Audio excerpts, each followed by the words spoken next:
Buenos días, Ecuador. Buenos días, amigos oyentes, amigos televidentes, internautas. ¿Cómo están todos ustedes? Les damos la bienvenida a Un Café con JJ, lunes 22 de enero del 2024. Muy cerrado. Tiene voz rara, me dice la China. Claro, he pasado un fin de semana... A ver, ella cree que está al aire, que todo el mundo la oye. No, solo yo la oigo. Bueno, decía, he pasado un fin de semana muy enfermoso. He tenido que luchar para estar hoy día aquí, pero gracias a Dios que me ha dado una salud bastante buena. Aquí estoy, difónico, pero estoy con ustedes. Ya mismo llega doña Noris también. Estamos con Omar Jaén Lynch compartiendo este panel en este día. El saludo para todos los amigos que nos están escuchando en la Radio Redonda 99.3 FM estéreo, tanto en Guayas como en Santa Elena, y también en Cocodrilo Radio 104.5 FM en Loja.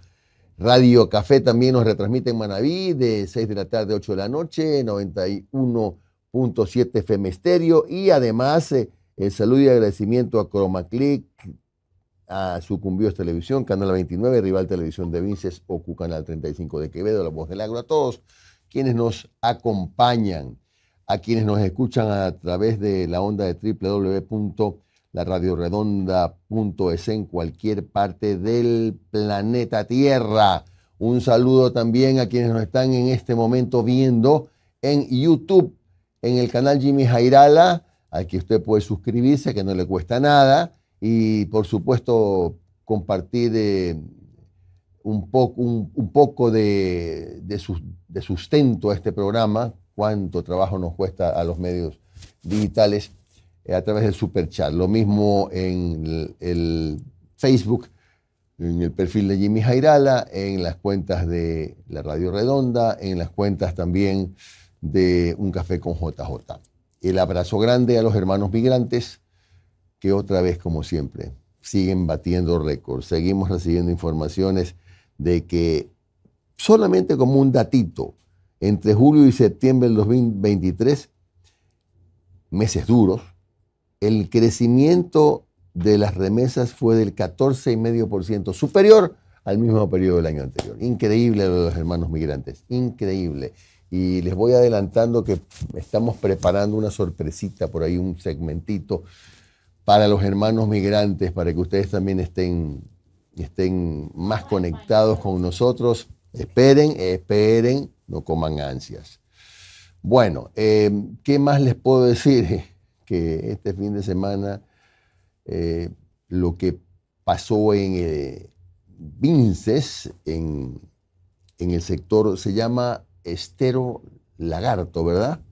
Si no estoy mal. Una captura de hasta ahora 10 toneladas de droga. Hasta ahora. ¿Por qué digo hasta ahora? Porque las Fuerzas Armadas, que fueron las que hicieron este operativo, de acuerdo a la información que ha trascendido, siguen contando todavía.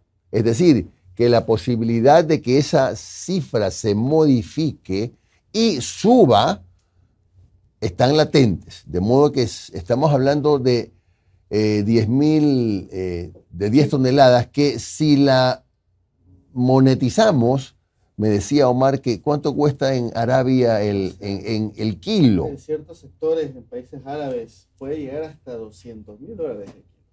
Entonces, ahí haciendo cálculos matemáticos, a 10 toneladas estamos hablando de casi $2.000 millones. Claro, bueno, en Europa es un poco menos. En otros mercados están 80,000, 100,000, pero igual estamos hablando por encima de un golpe de $700 millones, fácilmente. Podemos hablar que más o menos entre todos son entre 700 y 1.000 millones de dólares de promedio, el golpe para la economía del narcotráfico, que es fuerte.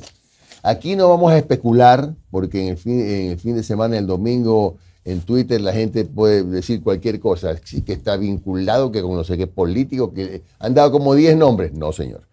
Esas son especulaciones, nosotros no hablamos sobre la base de especulaciones. Eso lo determinarán las autoridades. El tema es que hay 10,000 10 toneladas hasta ahora contabilizadas. Todavía no se sabe la cifra oficial. No hay nada nuevo, Omar, ¿verdad? No hay una cifra. No hay una actualización como tal. No. Sí.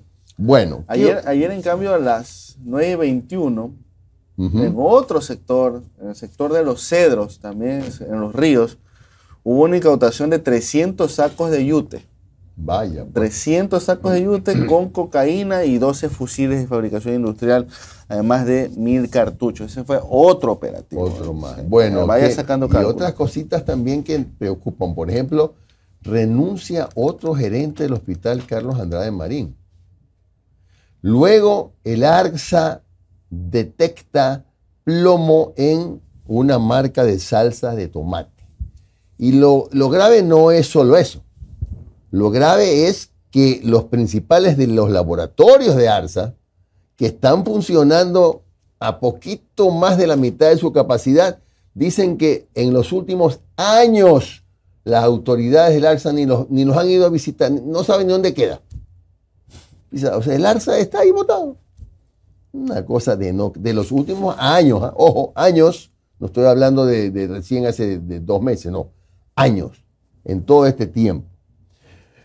Bueno, sigue insistiendo el gobierno en el incremento del IVA al 15%. No hay los votos. Es la verdad, no hay los votos. Y ahí tiene una barrera el gobierno de Noboa en este momento. Unas declaraciones sorprendentes y que van a tener seguramente algunas respuestas de la presidenta del Consejo de Comunicación, Janine Cruz, que los partidos políticos funcionan para lavar dinero. Oiga, cuidado con generalizar, ¿eh? Pero esas cosas, para decirlas, hay que tener pruebas. Y quiere que le diga una cosa, yo ya sé por dónde viene la mano. Ya lo vamos a comentar. Esto tiene algo que ver con algo que puede pasar en estos días que ya se ha venido anunciando de manera perimetral con algún nuevo anuncio del tema metástasis.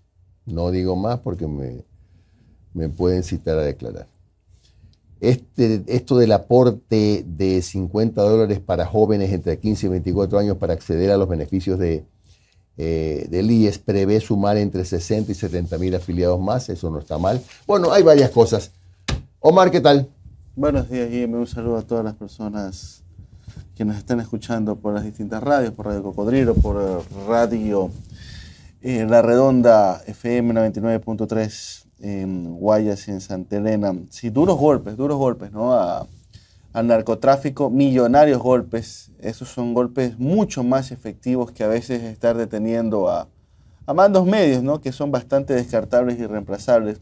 Estos son golpes que verdaderamente afectan a la economía de las bandas. Con respecto al tema de la Asamblea Nacional, se complica el escenario, por más que el gobierno quiso poner una contraparte con otro tipo de impuestos que eran complementarios, que eran algo de lo que proponía la RC, algo de lo que proponía el Partido Social Cristiano, mantiene la elevación del IVA al 15% hasta 2026. Correcto. Y a partir de 2026 hacia adelante, ya de manera sin fecha límite, dejarlo en 13% el IVA. Pues bueno, ya el Partido Social Cristiano, que era quizás la esperanza del gobierno de conseguir por ahí atraer los votos, ya dijo, no, eso no va. Por más que hayas incluido los otros temas, no vamos a votar por una elevación del IVA. A esto se suma lo de Pachacutic, se suma lo de la RC, se suma lo... Es que bueno, si ya está la RC y el Partido Social Cristiano votando en contra, ya no hay los votos. Ya la matemática no cambia, no dan los votos. Entonces se le complica un poco el escenario. Se suspendió la votación de la Comisión de Desarrollo Económico hasta que haya consensos para... Ojo, este es el primer debate. Este es el informe para el primer debate y ya está teniendo inconvenientes para salir el primer informe. Entonces va a ser un tema que todavía queda tela por cortar.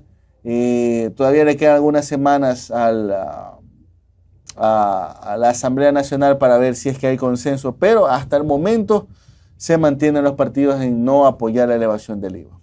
Oiga, pero mi querido Mana, hay que pensar en todo.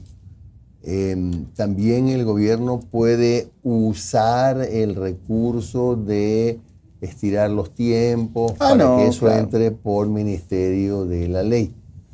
Todo puede pasar. Sí, usted conoce también pero este tema. Por supuesto. Ya los que somos, no sería la primera vez. Pues, ¿no? Los que somos comunicadores ya sabemos las cosas que pasan. Oiga, el fin de semana me olvidé de mandarle un saludo a mi amigo José, que estuvo de cumpleaños. Te la debo. Atrasado, pero vale el feliz cumpleaños para José Gálvez. Se la quedé debiendo, Pepe. Bueno, son las 6 de la mañana con 14 minutos. ¿A quiénes tenemos hoy día, Omar? Hoy a primera hora vamos a tener al doctor Eduardo Peña, presidente del Consejo Directivo del IES. ¿Cuáles son los proyectos de la reforma de la institución? La incorporación de jóvenes a la seguridad nacional, a la seguridad social. Se subirá la edad de jubilación, se va a proponer un aumento del aporte. Todos esos temas lo conversaremos con Eduardo Peña. Y a las 7:30 con el doctor Jorge Sosa, especialista en temas de derechos humanos. ¿Se puede renovar el estado de conflicto armado interno por 30 días más, 60 días más, de manera indefinida? ¿Y cuál es el tratamiento de nuevos proyectos emergentes en la Asamblea Nacional? Efectivamente. Bueno, ya mismo Jorge nomás le mandaba una foto más actualizada porque ahora está delgado. En esa foto de su época pasada, de su vida pasada. Bueno, son las 6 con 15 minutos. Quería agradecer especialmente a los amigos lojanos que nos han estado escribiendo a mi WhatsApp, a mi Instagram, etcétera, que ya también nos escuchan, como ustedes saben, en Cocodrilo FM. Así que estamos muy contentos con esa acogida que ha tenido el programa en la provincia de Loja. Bueno, nos vamos entonces ahora con la pregunta, ¿verdad? Vamos. Las preguntas que le planteamos el fin de semana en @uncafeconjj en X y en la cuenta de Jimmy Jairala en YouTube. ¿Está de acuerdo en imponer un impuesto a las utilidades de la banca para financiar la guerra contra el narcotráfico y cubrir el déficit fiscal? Sí, el 93.5%, no el 5.5% y no lo sé, el 1%. 1.694 votos en Twitter. La misma pregunta en la cuenta de Jimmy Jairala en YouTube. Alcanzó 10.000 votos. Sí, el 94%, no el 5% y no lo sé, el 1%. Para seguir la misma línea discursiva, le planteamos a la gente hoy si está de acuerdo en un impuesto a las grandes ganancias de los mayores grupos económicos del país para cubrir el déficit fiscal y el combate al narcotráfico. Es otro de los temas que también se está analizando en la Comisión de Desarrollo Económico. ¿Está de acuerdo en un impuesto a las grandes ganancias de los mayores grupos económicos del país? ¿Sí, no o no lo sé? Está la pregunta en la cuenta de Jimmy Jairala en YouTube y también en @uncafeconjj en Twitter. Antes de la pregunta en tiempo real, quería agregarle, Omar, que ya inclusive hasta el presidente Noboa ha dado declaraciones en ese sentido, más o menos, que podría ser una especie de contrapropuesta. ¿Perdón? En esto de los impuestos, sí, el mismo Daniel Noboa lo ha dicho ya en las últimas horas. Hoy tiene una entrevista más tarde en un medio local donde seguramente hará alguna declaración al respecto, ¿no? No es casualidad que hoy sea la entrevista, ¿no? Después de que ayer no hubo los votos, ¿no? Hoy ya le debe meter un poquito de... Bueno, pressing. Hoy día, a lo de Beckenbauer, capaz de hoy día hay un poquillo de pressing. Así es. Bueno, aquí va la pregunta para ustedes en tiempo real. ¿Cuál de estos gobiernos... antes. No voy a retroceder 10, 12, 13, 14. No. Vamos a hablar de los últimos 3 gobiernos. Esa es la pregunta. ¿Cuál de estos gobiernos ha sido más eficiente en el tema de seguridad? ¿El de Lenín Moreno, el de Daniel Noboa o el de Guillermo Lasso? Tiene 3 opciones para escoger. ¿Cuál de estos gobiernos ha sido más eficiente en el tema de seguridad? Según su criterio.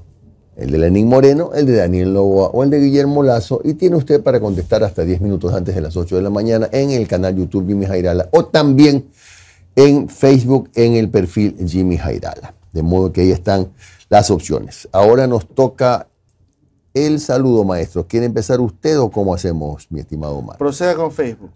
Ya usted, está usted ocupado en otras cosas, entonces... No, es que estoy viendo dos casos. Cuente. Viendo 2 casos, uno en Guayaquil y uno en Quito. Ya. De cómo a veces la gente realmente, nuestra sociedad es rara.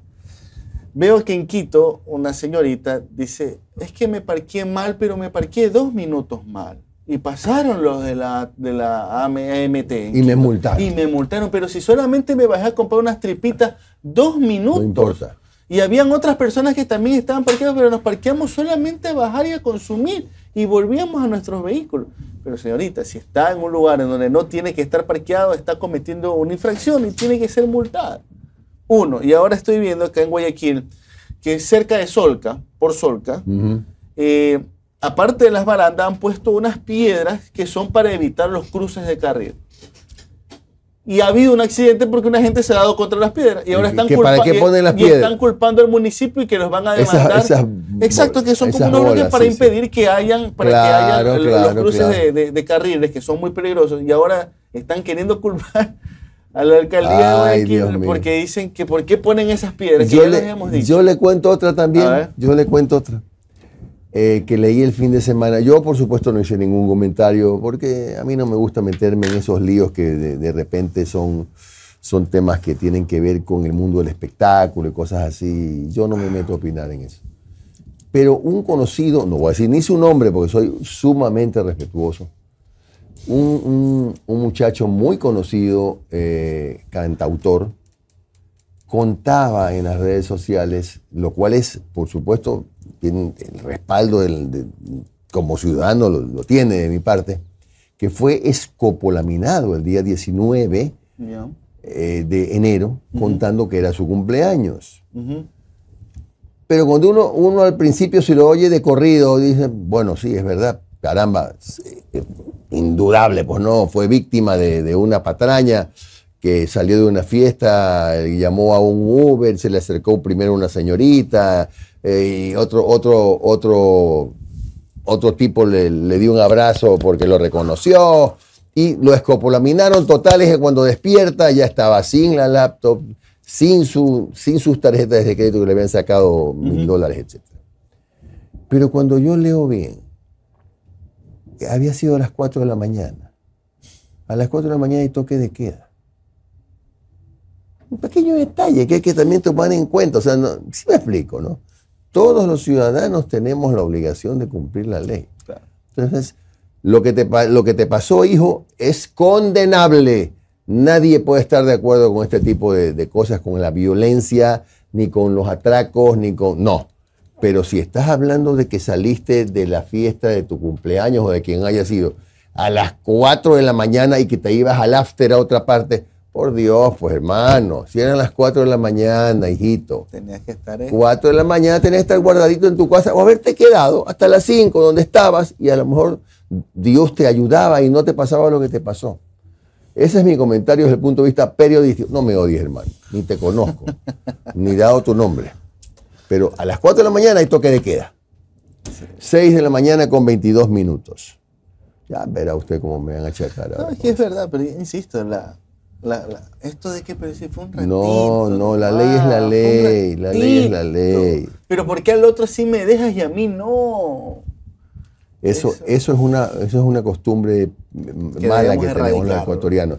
Sí, la ley es una sola. O sea, es decir, aquí todavía pensamos que la ley es como un elástico, ¿no? Que lo podemos estirar y escoger. Y la ley es una sola. Y eso de que tú no sabes quién soy yo, o sea, eso no sirve, señor. El país va a avanzar mucho el día en que entendamos que el ser sabido no es una virtud, sino es nuestro peor defecto. Totalmente de acuerdo con usted, Omar. Eso es que somos sabidos, porque nosotros somos salsa, nosotros sabemos jugarla. No. El día en que entendamos que ser sabido, criolla. Exacto, que ser vivo. La viveza criolla. No. Eso es un gran defecto realmente. Por eso hay sociedades que nos superan con años luz porque han entendido las cosas. Y ahorita que estamos en la sección en cotorreo, tenía un conocido, la típica, va al supermercado en Europa y, oye, tú ponte allá en esa columna y yo hago columna acá. Y el primero que llegue a la caja, nos cruzamos. Claro. A ver, pues si lo hicieron y cuando les tocó, el uno se quiso cambiar no lo dejaron. Acá que es costumbre, ¿no? Le dices a la tía, ustedes póngase allá, la prima póngase en la cola de allá. Gracias. Y en Europa Angelito. No puedes hacer esos chistes. No, señor. En muchos países no los puedes hacer. Así como hay países donde hay pequeñas tiendas donde no hay dependientes. Ah, no, tú pagas donde con la la gente tarjeta. va, coge su producto, tarjeta. deposita el pago, la tarjeta, lo que sea, y se va con su producto y listo. Ahí no hay, ay, que los sabidos vienen a robar. No hay eso. Bueno, Teresa ya nos dice, gracias por las informaciones. Les repito, la pregunta, así como está formulada, no la vamos a cambiar, porque aquí no estamos haciendo publicidad de nadie. Simplemente es una pregunta que se remite a esto, a los 3 últimos periodos. Punto. Muy bien, George Fabio Sánchez está saludando. Paco Humberto Murillo lo mismo. Javier Plúa, José Manuel Penagos. Milito Torres también desde España. Barbie Vera. Manuel Rivas Coronel, Román Cárdenas, Narcisa del Rocío Triviño, buenos días, Marta Vera, Walter Ramón, saludos desde Pamplona, amigos queridos, no saben cómo los quiero, pero yo no hago preguntas a la carta. Aquí hacemos las preguntas, a unos les gusta, a otros no les gusta, pero así es, pues. Armando Gutiérrez, también José Duche, lo mismo que Lenín Román Grijalva desde Canadá. Alfredo López, saludos para la señora Miriam Soraya, la esposa de Alfredo López. Feliz cumpleaños, señora Miriam Soraya. Rina Ramírez Ayala, Jorge Arévalo, Antonio Coello, Edil Move, no sé, Eleazar Sánchez nos saluda desde Quito. Se ha abierto una polémica, les cuento. Bueno, un saludo a todos los amigos que nos están saludando también desde Facebook. Le toca a mi querido amigo. En YouTube está Marcia Nieves, José Piedra, Edi Cedeño, Marco Romero, Luis Fares Tubay, Cucho Moreno, Efren Cisneros, Darío Narváez desde Babahoyo, Cristian Castro de Valencia, España, Marco Romero de Miami, Florida, Jonathan Mercham, Darío Narváez, Vicente Reynoso, Manuel Emera, Luis Patiño, la tía Jenny también conectada.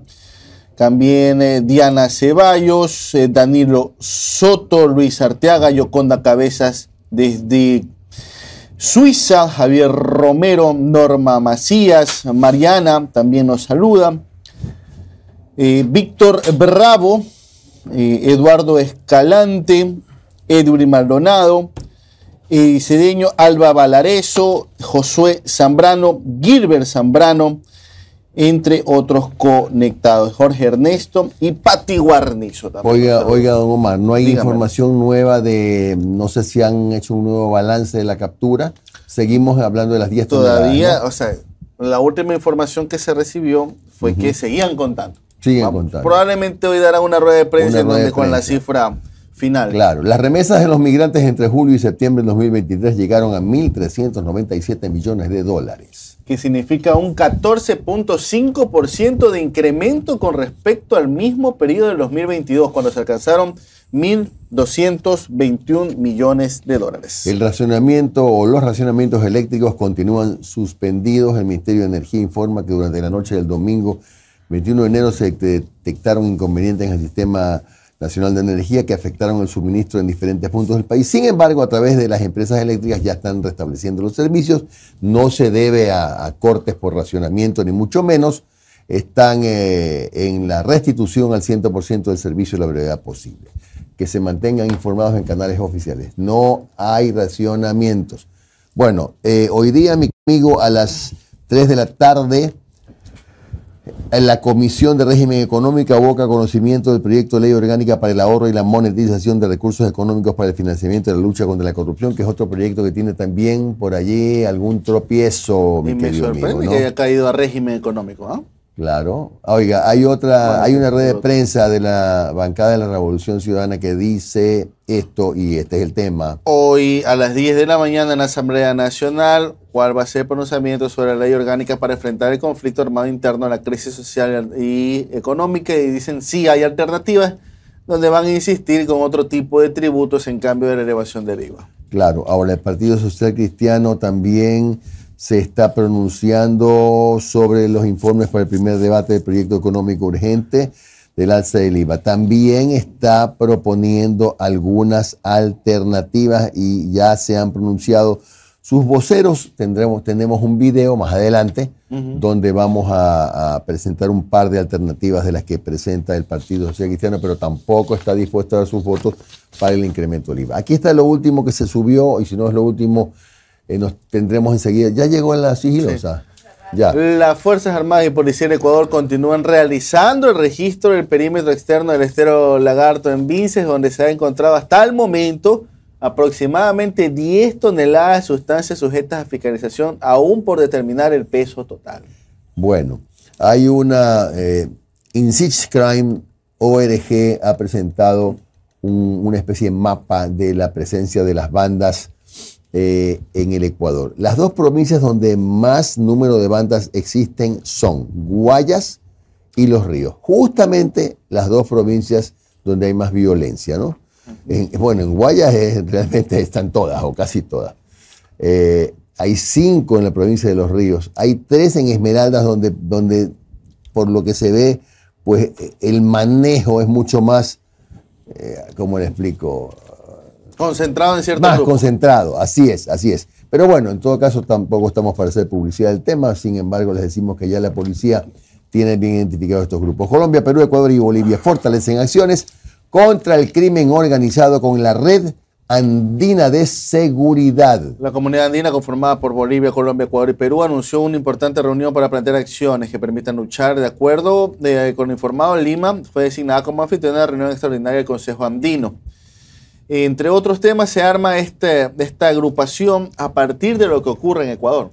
Es una agrupación, va a haber un trabajo mancomunado entre estos países, miembros de la CAN, en temas de seguridad. Lamentable, ¿no?, que haya tenido que pasar esto para recién que los países nuevamente digan, bueno, veamos si nos unimos a intercambiar información, claro, a intercambiar inteligencia para poder frenar a las bandas delictivas transnacionales. La Embajada de Estados Unidos subió un tuit: ayúdeme, maestro, que no quiero quedarme sin voz. Christopher Dodd, asesor presidencial especial para las Américas, la comandante del Comando Sur de los Estados Unidos, Laura Richardson, y el subsecretario adjunto de la Oficina de Asuntos Antinarcóticos y Aplicación de la Ley, Christopher Landberg, y sus delegaciones llegarán hoy al Ecuador hasta el 25 de enero para acelerar la cooperación de Estados Unidos frente al crimen organizado. Oiga, un paréntesis rapidísimo. Casi a diario me encuentro con algún familiar de hermanos migrantes que nos dicen: oiga, mi familia los ve todos los días, le manda saludos. Voy a tener que andar con una agenda o apuntar en el teléfono los nombres, porque a veces ocurre que uno, en el paso, uno está caminando con la familia, se encuentra en algún sitio y la gente amable saluda y dice: oiga, mi papá vive en Nueva York y los ve todos los días, etcétera, etcétera. Qué lindo uno se siente, ¿no? Pero voy a apuntar para responder a esos saludos y esas gentilezas. Bueno, el SNAI también subió, oiga, 2 líneas. El nombre del SNAI ocupa 2 líneas. De verdad. El SNAI, ¿qué informa? Informa que el Grupo Especial Penitenciario del Cuerpo de Seguridad y Vigilancia Penitenciaria, en coordinación con el Grupo de Operaciones Especiales y el Grupo de Intervención y Rescate de la Policía Nacional, desde las 7:40 del pasado viernes 20 de enero realizaron un operativo para trasladar a Daniel Salcedo desde el Centro de Reclusión Social Pichincha número 2 hasta el Centro de Privación de Libertad Cotopaxi número 1. Se lo resumo: el señor Salcedo se ha acogido a cooperación eficaz. Boletín de prensa: soldado es investigado por sustracción de un computador en la cárcel de Cotopaxi, informa el ejército ecuatoriano. El ejército ecuatoriano informa a la ciudadanía que ayer a las 10 de la mañana, una vez que el personal militar culminó las operaciones del Centro de Rehabilitación Social de Cotopaxi, dando cumplimiento a las normas de seguridad y procedimientos normales, se realizó el registro de personal y vehículos, encontrándose una computadora laptop marca Lenovo en el techo de un vehículo, frente a lo cual se iniciaron las investigaciones y se determinó que el soldado de infantería Clever Vinicio T.Y. fue la persona que sustrajo el computador del área de máxima seguridad, donde se encontraba realizando su ronda de guardia. Frente a este hecho, las autoridades de la Brigada de Fuerzas Especiales procedieron a realizar la denuncia para que inicien los trámites administrativos y legales respectivos. Oiga, respecto de la renuncia del doctor Fausto, creo que es, Fausto Guerrero Toapanta, gerente del Hospital Carlos Andrade Marín. Presentó su renuncia justamente ante el doctor Eduardo Peña, que entrevistaremos en breve. Algo está pasando, ¿no? Parece que hay algún tipo de presión contra los gerentes que los están haciendo renunciar, porque ya no es el primero, Omar, ¿se ha dado cuenta? Bueno, vamos a ver qué explicación o qué comentario nos tiene el doctor Peña en breve. Muy bien, el expresidente Lasso informa, porque ya no hay ninguna otra obligación más allá que esa, informa al presidente de la Asamblea que sale del país del 22 de enero al 7 de febrero por asuntos de índole personal. Recuerden que hay una reforma que ya hace que únicamente sea necesario informar. A ver, leí en las redes sociales el fin de semana. Conversemos, Omar, este asuntito. A los guerreros de Twitter, a los guerreros valientes de Twitter, y sobre todo a los que se ponen apodos y no sus nombres, les quiero pedir que lean bien la ley. Todavía hay algunos que piensan que sigue rigiendo aquella normativa que disponía que el presidente de la República para irse tenía que dejar encargada la presidencia. Eso ya no rige, ¿se acuerdan? O sea, es más, decían que por qué no le dejó encargada a Verónica Abad la presidencia de la República cuando tuvo que irse los 3 días a conocer al hijito. Eso ya no rige. Lean bien, actualícense en la información para que no los callen sus propios seguidores, sus 3 o 4 gatos que los siguen. Me refiero a los tuiteros estos medio turros, pero que tienen gente que los sigue. Con firma electrónica se puede claro, ejecutar desde cualquier parte del mundo. Pero por favor, no deja de ser nunca presidente. Antes, pues, en la época de Omar, pues, es que regía eso. Ya no, hace rato que ya no. Oiga, y esto es de Arsa. Detectó niveles de plomo en 2 lotes de salsas de tomate y efectuó acciones inmediatas para detectar e inmovilizar estos productos para cuidar a los ciudadanos. Y es la salsa de tomate Gustadina. Los 2 lotes están con los respectivos números y la marca Marcelos también, Marchelos. Pero ¿cuál es el problema? El problema no es solo la detección. El problema es que el principal laboratorio de la ARSA, donde se detecta plomo en los alimentos, funciona solo al 58% de su capacidad. Ese es el problema más grave.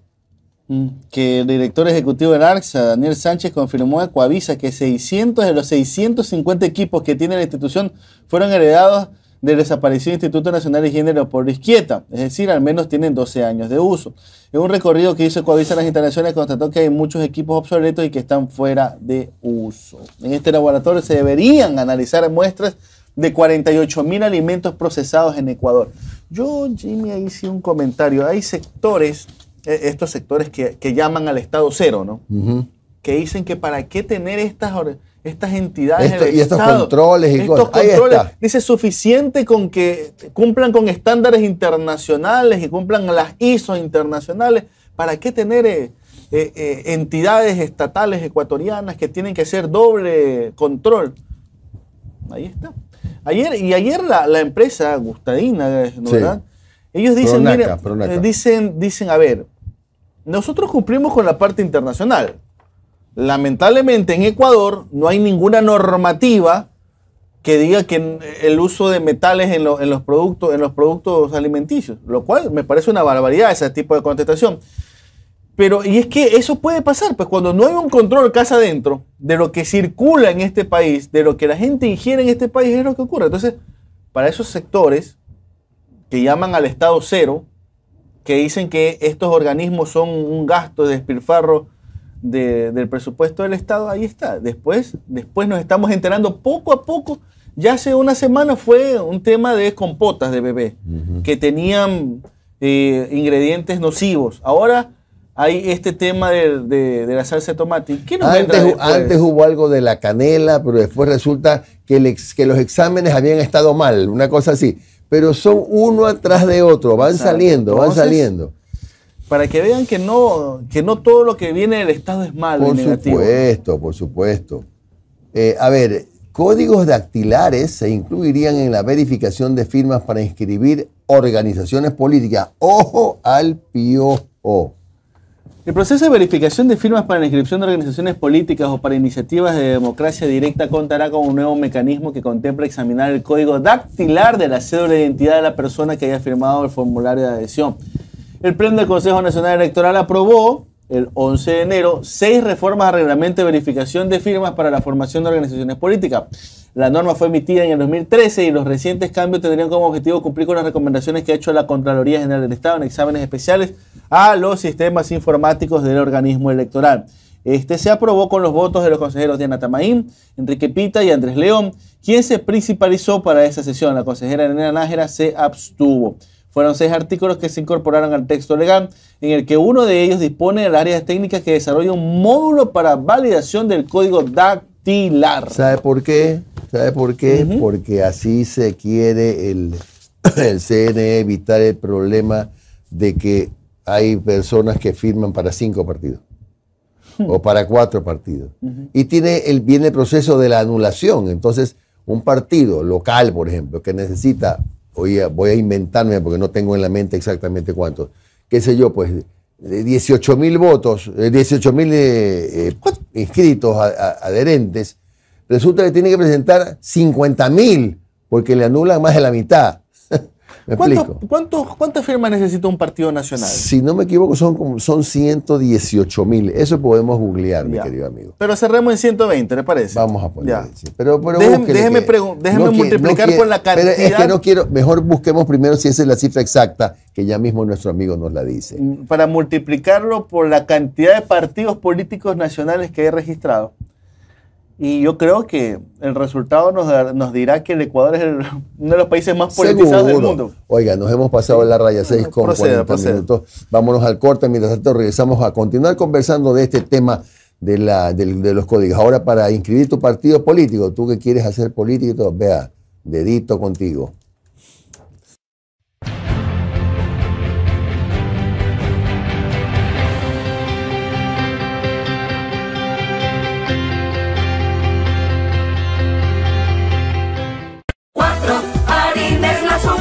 El gran secreto del pan.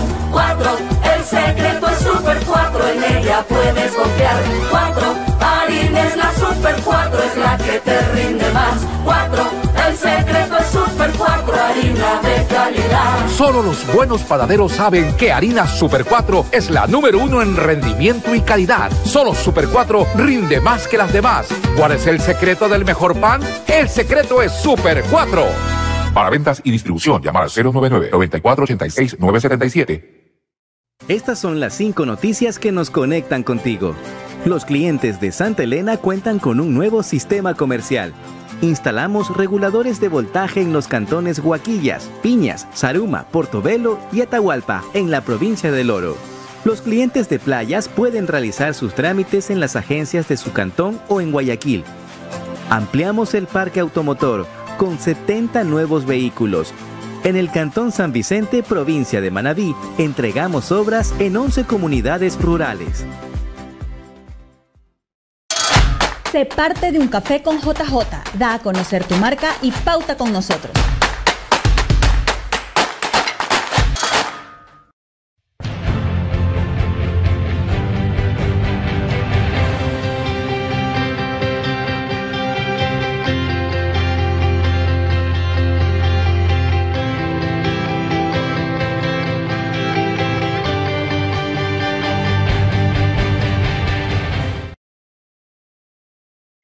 Estas son las noticias que nos conectan contigo. Los clientes de Santa Elena cuentan con un nuevo sistema comercial orientado a la eficiencia y calidad en la atención, obras e inversión para construir el nuevo Ecuador.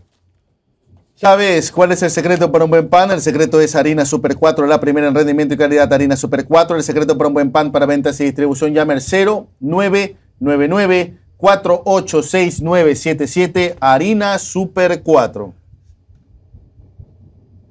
La harina de Diego Martín. La harina de Diego Martín, y de José David. Está con esas clases virtuales que no tiene cabezón ya. A usted no. También. A usted no. No nos han parado bola en el ministerio. No importa, no importa. Así vamos. No importa, pero los ciudadanos sí nos han tomado muy en cuenta. Es uno de los Es uno de los comentarios que más Yo creo que se va a respuestas extender. positivas han Creo que se va a extender ya porque ya hay algunos que quieren es llegar al 15. Al 15 quieren llegar al braveo. Ay, Dios. Bueno, vamos a la número 24, que esta va a causar bastante revuelo. En Notimundo, según Janine Cruz, presidenta del Consejo de Comunicación, los actuales partidos políticos funcionan para lavar dinero y para poner candidatos que operan en función de intereses de determinados grupos delincuenciales.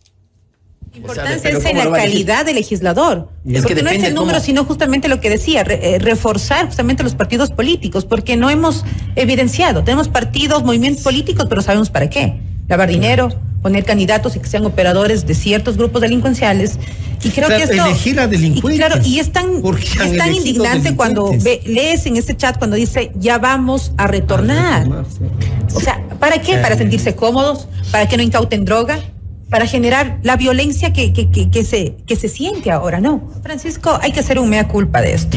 Creo que las organizaciones políticas no han dado lo mejor durante todos estos años. Hay una debilidad en las organizaciones partidistas, desde los típicos caciques que querían seguir gobernando y no preparando a su gente.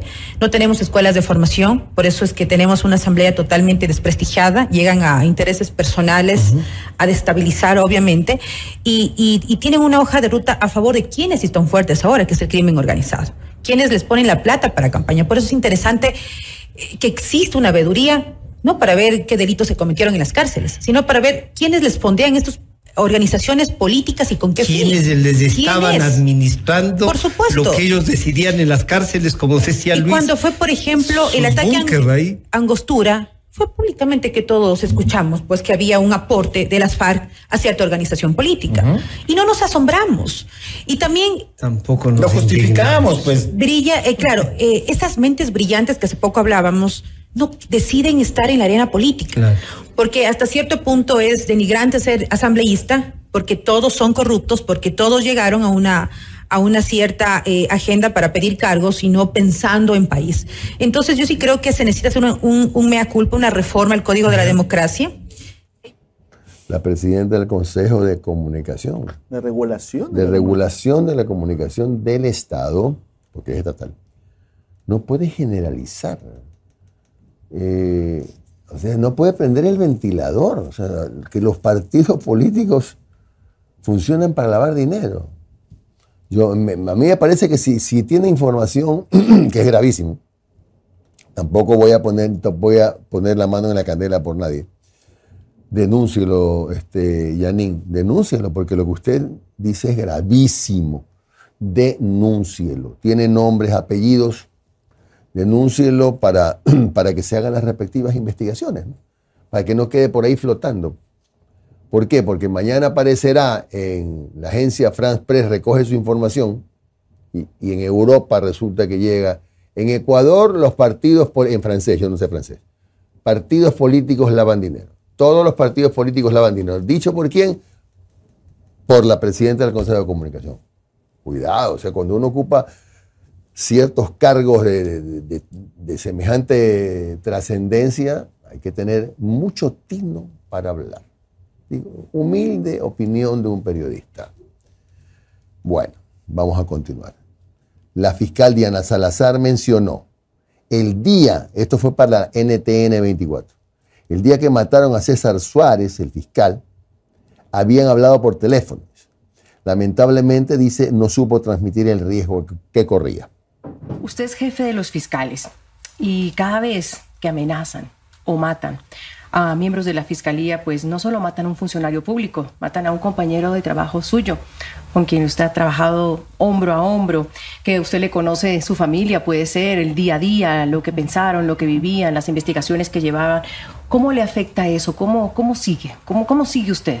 El día que matan al fiscal en Guayaquil, ¿cómo uno se pone los pantalones o la falda y sigue adelante? Bueno, no soy jefa de los fiscales. Cada fiscal es independiente y toma las decisiones con responsabilidad en cada uno de los casos. Son independientes. Sin embargo, yo lidero a la institución, soy la responsable de que esto camine.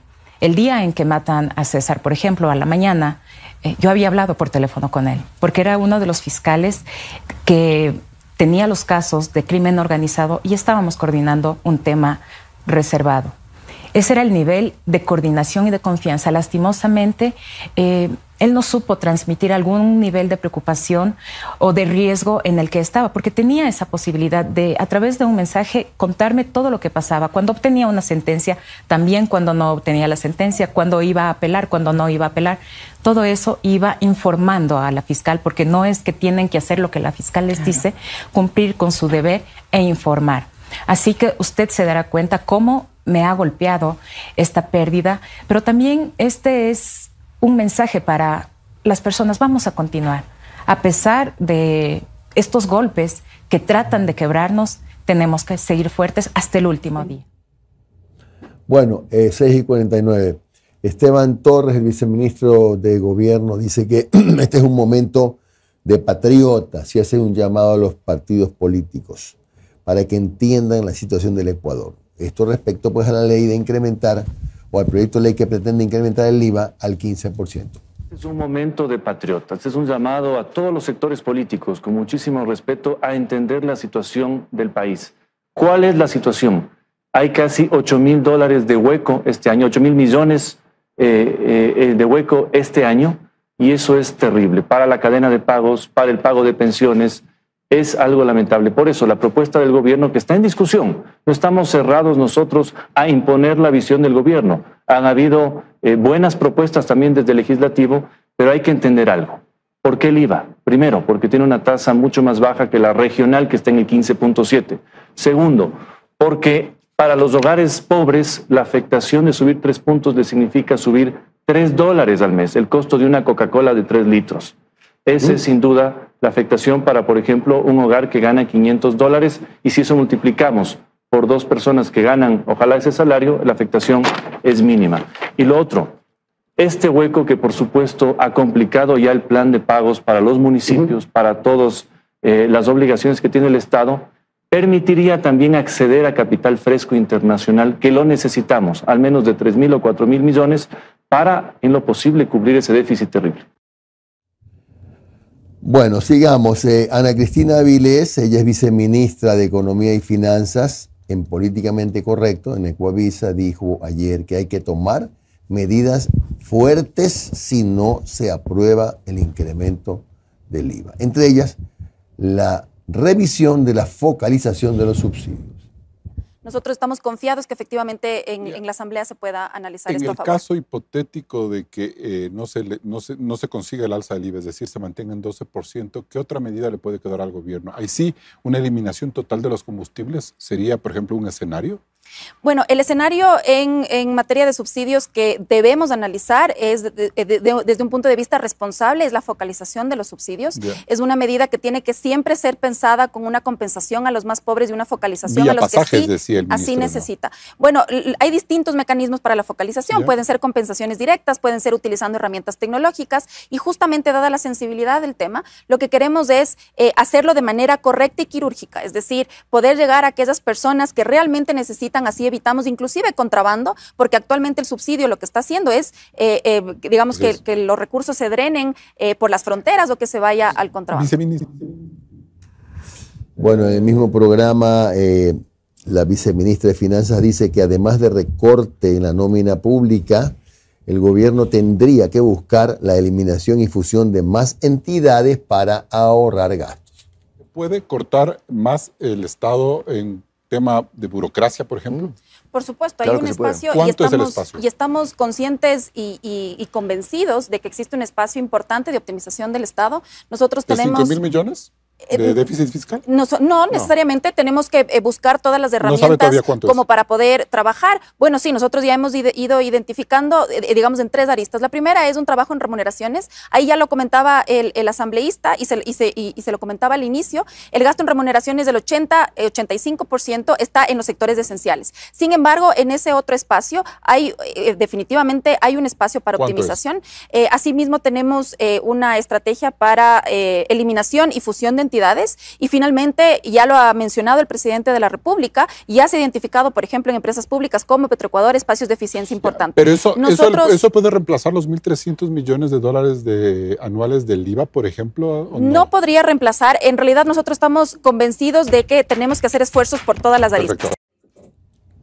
No. O sea que si no se incrementa el IVA, hay que tomar 5 medidas económicas. Y mira, o sea, siempre que se habla de eliminar puestos, ¿ya? Y es verdad, hay en el organigrama del Ejecutivo... Hay huesos. Hay huesos ahí que por ahí se pueden extirpar, pero seamos sinceros, eso no llega, pero ni al 10% de lo que se está buscando con lo del IVA. Yo con esto no estoy diciendo que se suba el IVA, pero esos que hablan que hay que eliminar y eliminar, creen como que son de 100.000 en 100.000 los cargos que se eliminarían. Son cosas muy pequeñas, como cuando se le quiere darle a los asambleístas. También son cosas mínimas realmente, son cosas de comparación. Insisto, la función legislativa es la función que menos gasta de las 5 del Estado. Claro, por eso es que se hace comentarios como que bájenle el sueldo a la mitad a los asambleístas. Que de verdad que la Asamblea, con todos sus bemoles, es de las instituciones que menos plata le demanda. Es la función del Estado que menos presupuesto tiene. Total y absolutamente. Sí, señor. No más que, como lo decíamos el otro día, la gente le tiene pica a la asambleísta, le tiene tirri, como que lo quiere ver en la lona al asambleísta, que es otra cosa. Bueno, y en Políticamente Correcto, el asambleísta Jorge Acaiturri del PSC dice que quitar el impuesto a los combustibles le daría al Estado cerca de 12.000 millones de dólares y que ninguna bancada se va a cerrar a dialogar sobre el IVA en este tiempo de guerra. Recortes, más la focalización donde sin lugar a dudas va a poder ahorrarse muchísimo más. ¿Tiene usted el dato? Sí, yo creo que se puede ahorrar entre 2.000 millones de dólares aproximadamente con la focalización del IVA. Sí, si lo suman, de los combustibles. Ya van 2.500. Okay. Perdón un segundito. Después, la reestructuración de la deuda en mejores condiciones va a hacer que las finanzas públicas no se encuentren asfixiadas como el día de hoy, pero vamos a debatir la realidad, porque no se olvide que con el argumento de la soberanía, este país en años anteriores tuvo deuda de 5 años al 10%. Eso es una barbaridad, claro. ¿Sí se acuerdan? Entonces, todo ese tipo de cosas, tenemos que llegar a consensos para realmente comenzar a corregir esas distorsiones. Pero nosotros no hemos hablado de temporalidad del IVA, hablamos de una construcción especial para financiar el conflicto. Y deme una cosita más. Voy a lo corto, y sí. Nosotros defendemos la tesis nuestra, que también fue la tesis del gobierno en campaña. Porque yo me acuerdo en la campaña electoral, parte de las cosas en las que coincidíamos eran que no se tenía que aumentar impuestos. ¿Cómo? ¿Tenía qué? Que como que le está diciendo, oye, pero tú también estabas diciendo que no ibas a subir impuestos. Que no iban a subir, sí.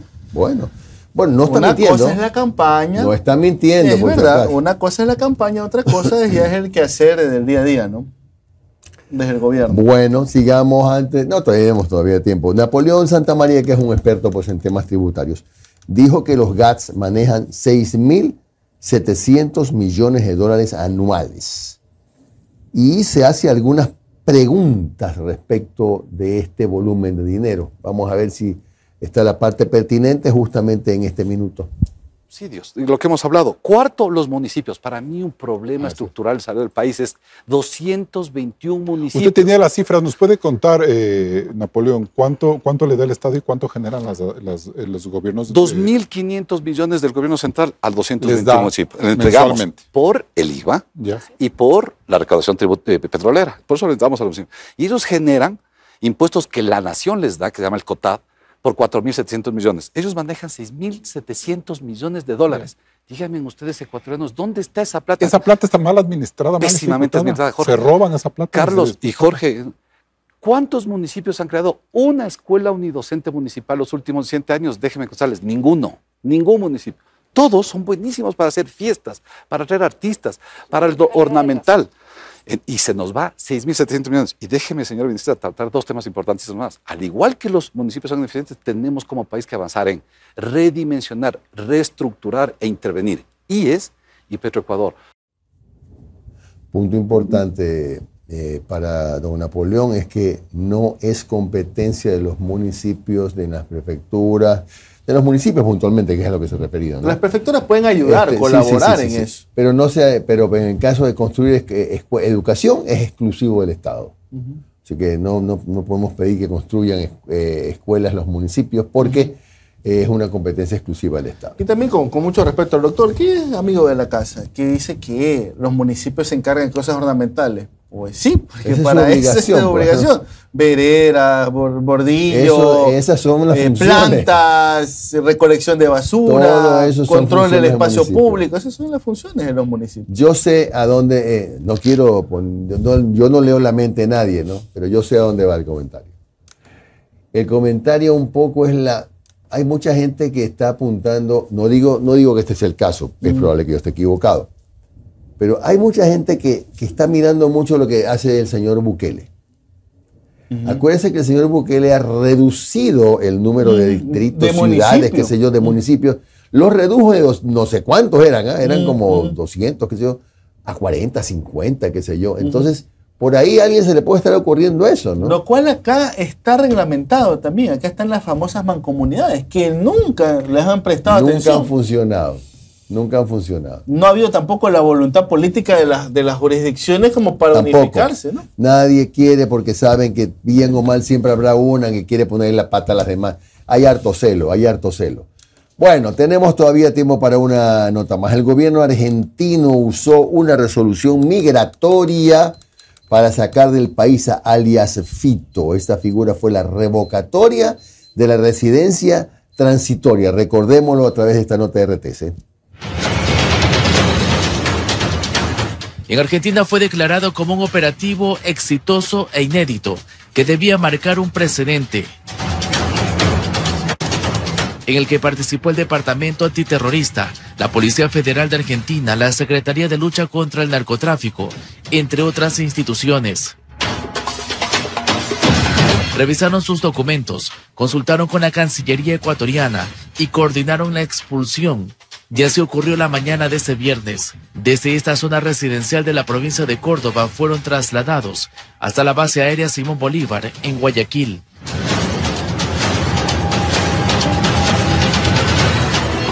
Aquí se reforzó el perímetro de seguridad, donde militares y policías evitaron que personas extrañas o sospechosas se acercaran. El resguardo fue exhaustivo ante los rumores de posibles atentados.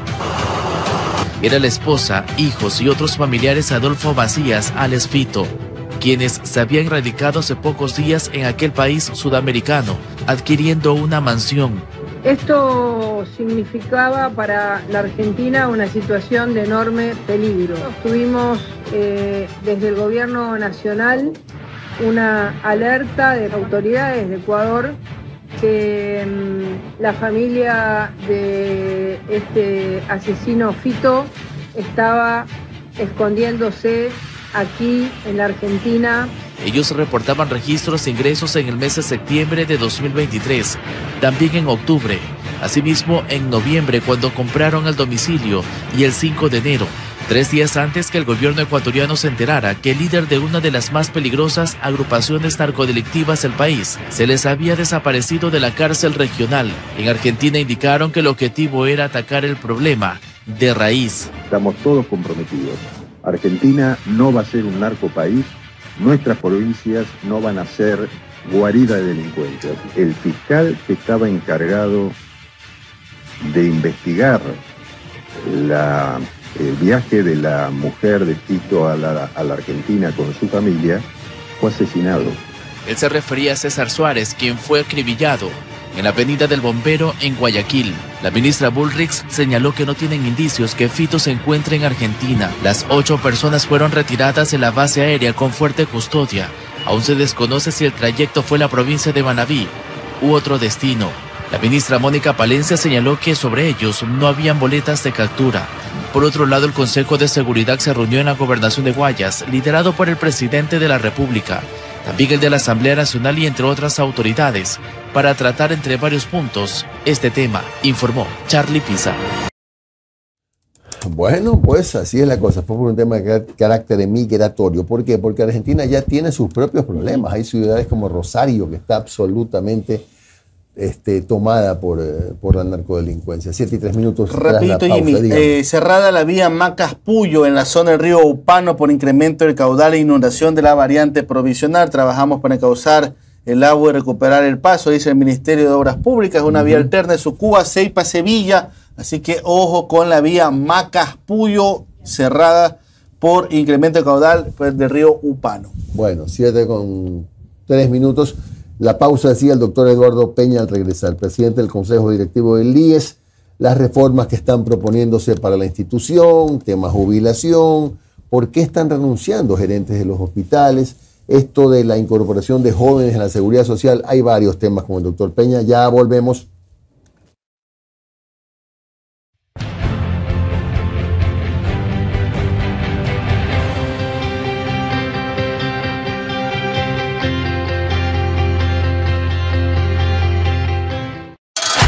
Sé parte de un café con JJ. Da a conocer tu marca y pauta con nosotros.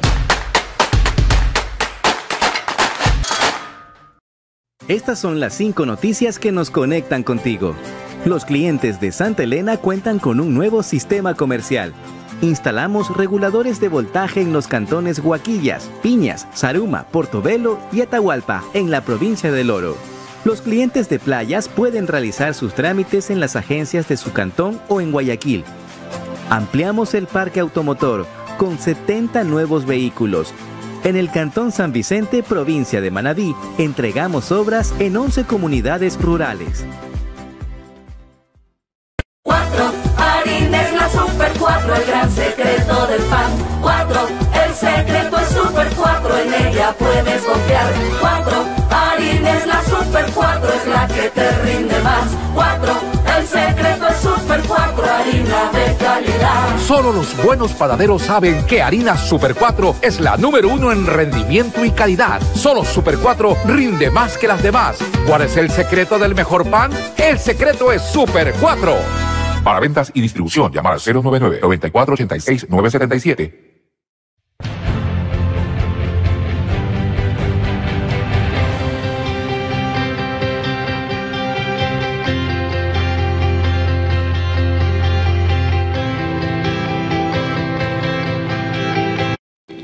Estas son las noticias que nos conectan contigo. Instalamos reguladores de voltaje en los cantones Huaquilla, Piña, Zaruma, Portobelo y Atahualpa en la provincia de El Oro para mejorar la calidad de distribución del servicio eléctrico a más de 120,000 familias. Obras e inversión para construir el nuevo Ecuador. Bueno, vamos a conectarnos ya con ya está el doctor Peña, ¿verdad?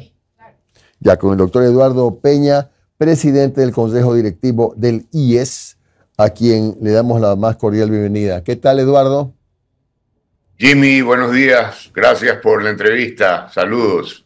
Lamento haberte hecho madrugar, Eduardo, pero son horas incómodas estas a veces.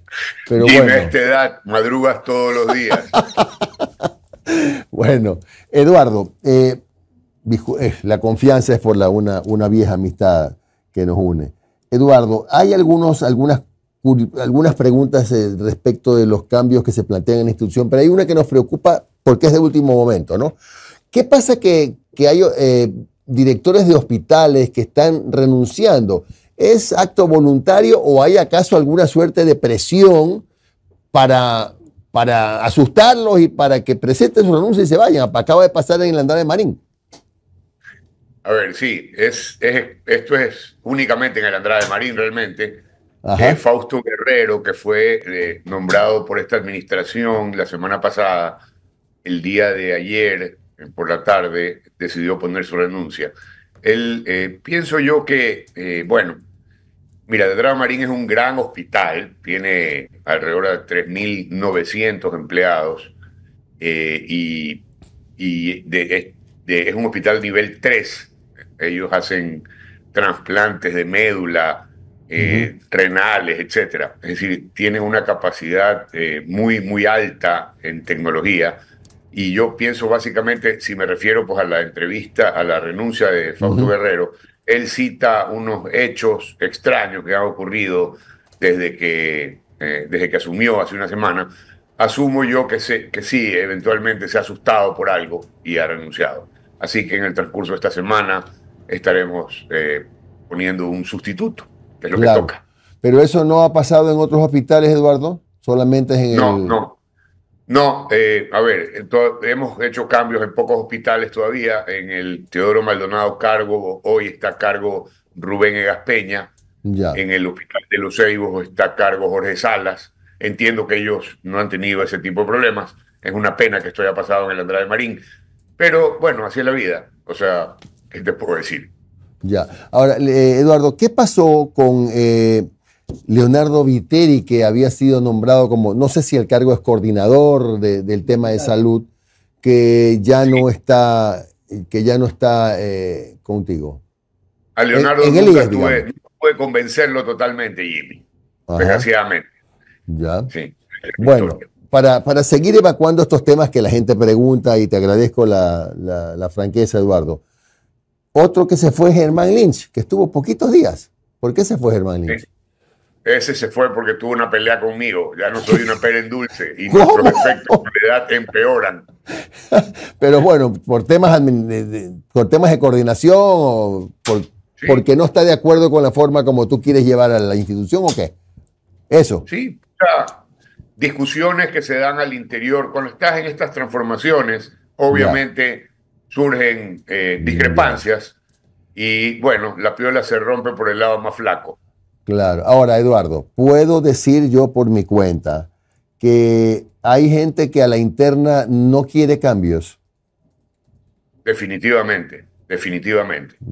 Acuérdate que esta institución hoy tiene alrededor de 34.000 trabajadores, empleados, funcionarios, y yo pienso que es una estructura que se ha ido engordando en el tiempo de manera desproporcionada. Creo yo que una de las soluciones es a través de software podemos empezar a hacer un proceso de adelgazamiento en donde hay muchas funciones redundantes. Es decir, hay una serie de problemas debido a este gran número de empleados, cosas que tenemos que irla corrigiendo en el tiempo. Claro, Eduardo, no es sustentable como está. Claro. ¿Cómo van a hacer para...?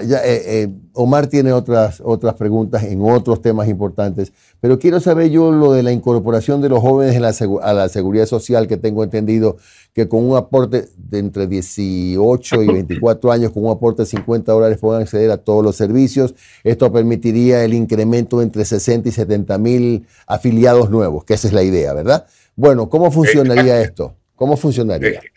Jimmy, exactamente como tú lo has dicho. La idea es que, mira, cuando la seguridad social se pensó hace 90 y pico de años, las condiciones demográficas del Ecuador eran muy diferentes. A principios del siglo XX, las personas en el Ecuador vivían en promedio 71 años. Hoy la realidad demográfica es que las personas, los hombres en el Ecuador viven en promedio 81 años y las mujeres 84. Entonces, esta diferencia de 71 a 81 o 84, estamos hablando de una diferencia de 20 años de sobrevida en exceso de lo que se programó cuando arrancó la seguridad social. Y eso habla muy bien de la capacidad instalada de la atención médica en el mundo, no exactamente, o no precisamente, o no solo en el Ecuador, porque este es un fenómeno que pasa en todo el mundo. Entonces, hoy nos toca repensar ese sistema de jubilación, debido a que ya no, o sea, mi expectativa de vida de la persona que se jubila a los 65 años ya no es morirse a los 71, ahora es morirse a los 83. Entonces tenemos que volver a calcular el sistema como se programó, porque la realidad es diferente. Ahí es donde entran estas reformas que queremos enviar a la Asamblea Nacional, porque necesitamos una reforma urgentemente. Ya, pero quisiera regresar un segundo, más allá de que Omar es probable que vuelva a abordar el tema de la jubilación, a este tema de los jóvenes. ¿Eso tiene que ser incluido también en la reforma? ¿O ustedes como Seguro Social pueden proponerlo? Sí, eso lo podemos hacer. Nosotros, el Seguro Social tiene un sistema que se encarga, un departamento que se encarga específicamente de afiliaciones. Y ellos han propuesto, entonces me dijeron, mire, una de las cosas que podríamos hacer es este programa que estamos desarrollando para afiliar jóvenes entre 15 y 24 años, a los cuales le podemos cobrar algo similar a $50, por ahí, 50.1, 51, qué sé yo. que no es los 80 y pico dólares que sería una afiliación con el salario básico, pero que siendo jóvenes de entre 15 y 24, bien podemos calcularla, porque a estos jóvenes les vamos a ofrecer cobertura de salud, les vamos a ofrecer que empiecen a aportar a su jubilación desde muy temprana edad, les vamos a ofrecer préstamos quirografarios y eventualmente hipotecarios, y la idea es empezar a ampliar la base de aportantes, que esa es una de las soluciones para la seguridad social. ¿Por qué? Porque el radio de jubilados versus aportantes hoy es alrededor de 5-1. Tenemos que llevarlo a 9-1 para que sea sustentable. Entonces, ¿cómo llevas el radio? ¿Cómo aumentas? Es afiliando más tempranamente y buscando esa estimación de 60 o 70 mil jóvenes que podrían afiliarse cada año. Pues, si tú, los 3.160.000 afiliados que cotizan y que tenemos hoy, lo llevamos a 6 o a 5 millones, entonces sí, el problema de la seguridad social pasa a ser mucho más manejable. ¿En cuánto tiempo calculas, Eduardo, que se puede, por ejemplo, generar un incremento de qué sé yo, pues 1 o 2 millones de afiliados a la seguridad social? Me pregunto porque en este momento el trabajo informal, el emprendimiento, etcétera, etcétera, está bastante lejos de la idea de la necesidad y la importancia de buscar al seguro social como una herramienta de ayuda, ¿verdad? De apoyo. Claro. Bueno, ahí, digamos, es especulativo. Asumamos que nosotros podemos afiliar 60.000 personas jóvenes al año y este fenómeno pasa durante los próximos 5 o 6 años. Hablamos de que tendríamos 360.000 más. Pero paralelamente la economía sí debería empezar nuevamente a crecer. Estas medidas que está tomando el gobierno nacional y que ya, bueno, va a su 4º proyecto de ley urgente, ha aprobado 3, bueno, ha aprobado 2 muy rápidamente. Esperemos que se aprueben estos nuevos proyectos. Esperemos que suba el IVA, que esa va a ser otra de las, digamos, de los fenómenos que podrían darle más liquidez al Estado para poder cumplir sus compromisos y esto a su vez reactivar la economía. Entonces, si esto pasa, yo calculo que en 3, 5 años, acuérdate que esto no es una vara mágica, de decir, bueno, queremos 1 millón más de empleos y ya está. Pero si la economía empieza a crecer, más allá de lo que podamos afiliar en jóvenes, están los afiliados que vienen, estos otros jóvenes que hoy tienen beneficios tributarios para las empresas. Si tú contratas gente de 18 a 25 años, tienes un beneficio tributario importante. Entonces, las empresas están empezando a contratar más jóvenes y esos jóvenes son empleos formales y eso ya lo vas a ver posiblemente en los próximos 6 meses, tengamos un incremento importante de afiliados con estas medidas. Hay que ir viendo. Asumamos que podemos tener 100.000 más en el primer año. Repito, esto hay que calcularlo a largo plazo, porque la idea es que si siguen siendo 150, 160.000 anuales, bueno, en 10 años tenemos 1,5 millones. Eduardo, y la última pregunta mía, ¿es posible que en la reforma ustedes introduzcan una, no sé, pues una cláusula, como se llame, para que, por ejemplo, los jóvenes puedan elegir los seguros que quieran y no obligatoriamente todos? Porque tengo entendido que hay una limitación legal, ¿no? ¿Es posible hacer esa reforma de modo que le dices al joven, bueno, aquí está el abanico de esto es lo que tiene el seguro? ¿Elige? ¿O eso no es lo conveniente? No está la reforma no ha pensado en ese tipo. Acuérdate que ya una consulta, creo que en la época de Sixto Uramayén, en donde se propuso que tú puedas tener 2 opciones. Una opción privada para los nuevos afiliados y la opción del seguro social obligatorio, que es el que tenemos nosotros. Bueno, el que hay actualmente. No, la reforma se enfoca básicamente en incrementar, por un lado, el número de aportaciones para tu jubilación, incrementar el número de aportaciones, o sea, el número de aportaciones para el promedio, para calcular el promedio de tu jubilación, usa una fórmula polinómica, ¿no? que pretende anular unas jubilaciones especiales que existen en el Ecuador. Y me refiero, por ejemplo, a las de los zafreros o los empleados del cemento, que se jubilan con 20 años de aportación. Esos riesgos ya no existen hoy, entonces debes llevarlos a todos a por lo menos 30 años de aportaciones. Es decir, 360 aportaciones como mínimo para jubilarte. Y de ahí darle premios a los jubilados, si ya no se quieren jubilar a los 60, o posiblemente anular la jubilación a los 60, dejarla de los 65 y proponer una más tardía a los 70. Porque acuérdate que la gente vive por 80 años. Entonces, ¿por qué te jubilarías tú a los 60 o a los 65 si puedes jubilarte a los 70 y tus de 70 a 80 te voy a dar un monto mucho mayor premiando esos últimos años de afiliación de manera que te provoque quedarte para cuando cumplas 70 años? Es decir, para ponerlo en términos numéricos, si tú a los 60 años te ibas a jubilar con $500 y a los 65 te ibas a jubilar con 650, ¿qué te parece si a los 70 te jubilas con 850? Para poner un ejemplo de cómo podría ser el monto, sin que sea exacto, pero la idea es esa, mantenerte en el sistema durante más tiempo para que mejore tu jubilación y además aportes más años a la seguridad social. Doctor Peña, muy buenos días. Omar Jaén le saluda. ¿Cómo está? Muchas gracias por su tiempo. Claro. Doctor, doctor, usted sabe que cada vez que se habla del tema del IES siempre vienen estos temas duros, difíciles y que a muchas personas les da temor.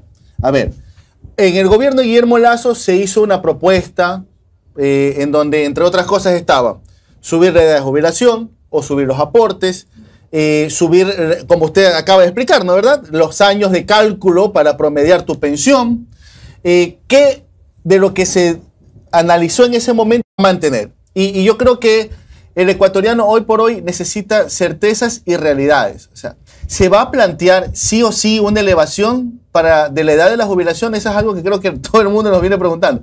¿Se va a subir de 65 a 70, 75, sí o no? ¿O se va a plantear al menos, pues no?